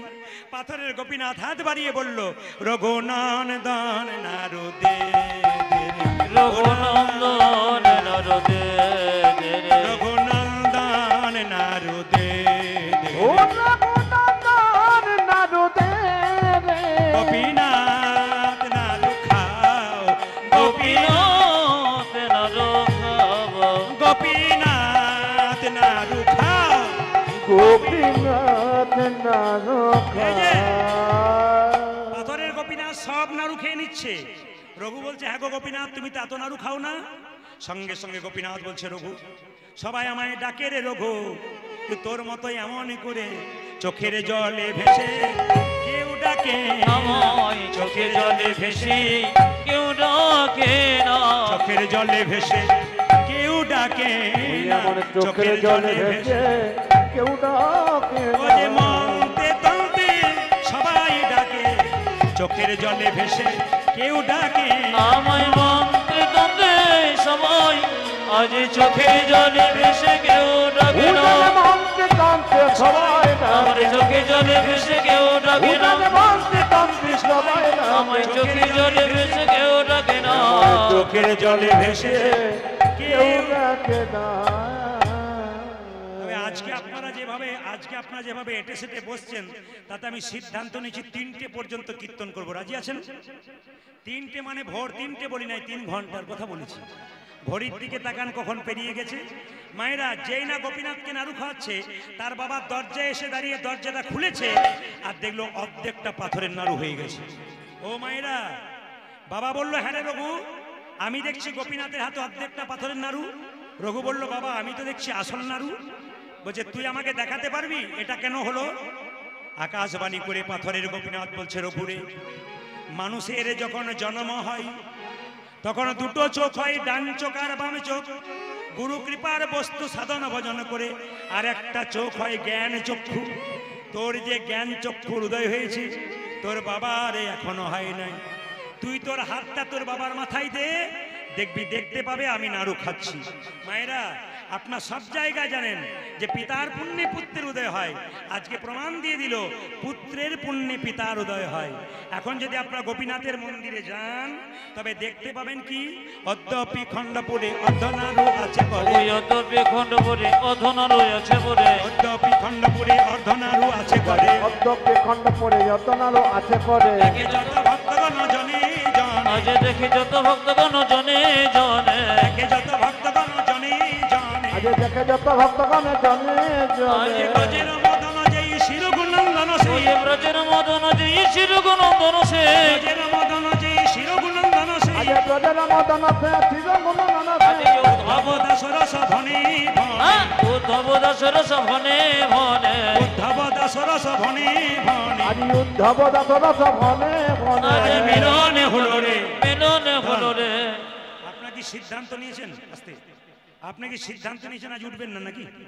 আচ্ছা বেশ, মিলনের জায়গায় এসেছি, তবু আপনারা বসে আছেন। সবাই হাত তুলে দিন একবার, আমি একটা ভজনের মাধ্যমে মিলন করব। সবাই মিলে একবার দাঁড়িয়ে দাঁড়িয়ে না বসে বসে, দাঁড়িয়ে সবাই দাঁড়ান, সবাই দাঁড়ান, নিজে নিজে যায়। ক্যামেরা আছে, ক্যামেরা আছে, ক্যামেরা আছে, ক্যামেরা থেকে সরে, মেশিন থেকে সরে, মাইক মেশিন থেকে সরে, একটু সবাই মিলে হাত তুলে। এই নামে নেই কোনো চিন্তা, এই নামে নেই কোনো ভাবনা, এই নামে নাই কোনো চিন্তা, এই নামে নাই কোনো ভাবনা, হাত তোলুন। তোমরা বদন ভনে এই নামিকা বদন ভরে এই নামে গো, তোমরা বদন ভনে কৃষ্ণ নামিকা বদন ভরে কৃষ্ণ নামে গো, বলো না কৃষ্ণ কৃষ্ণ না হাত তোলুন, হাত তোলুন।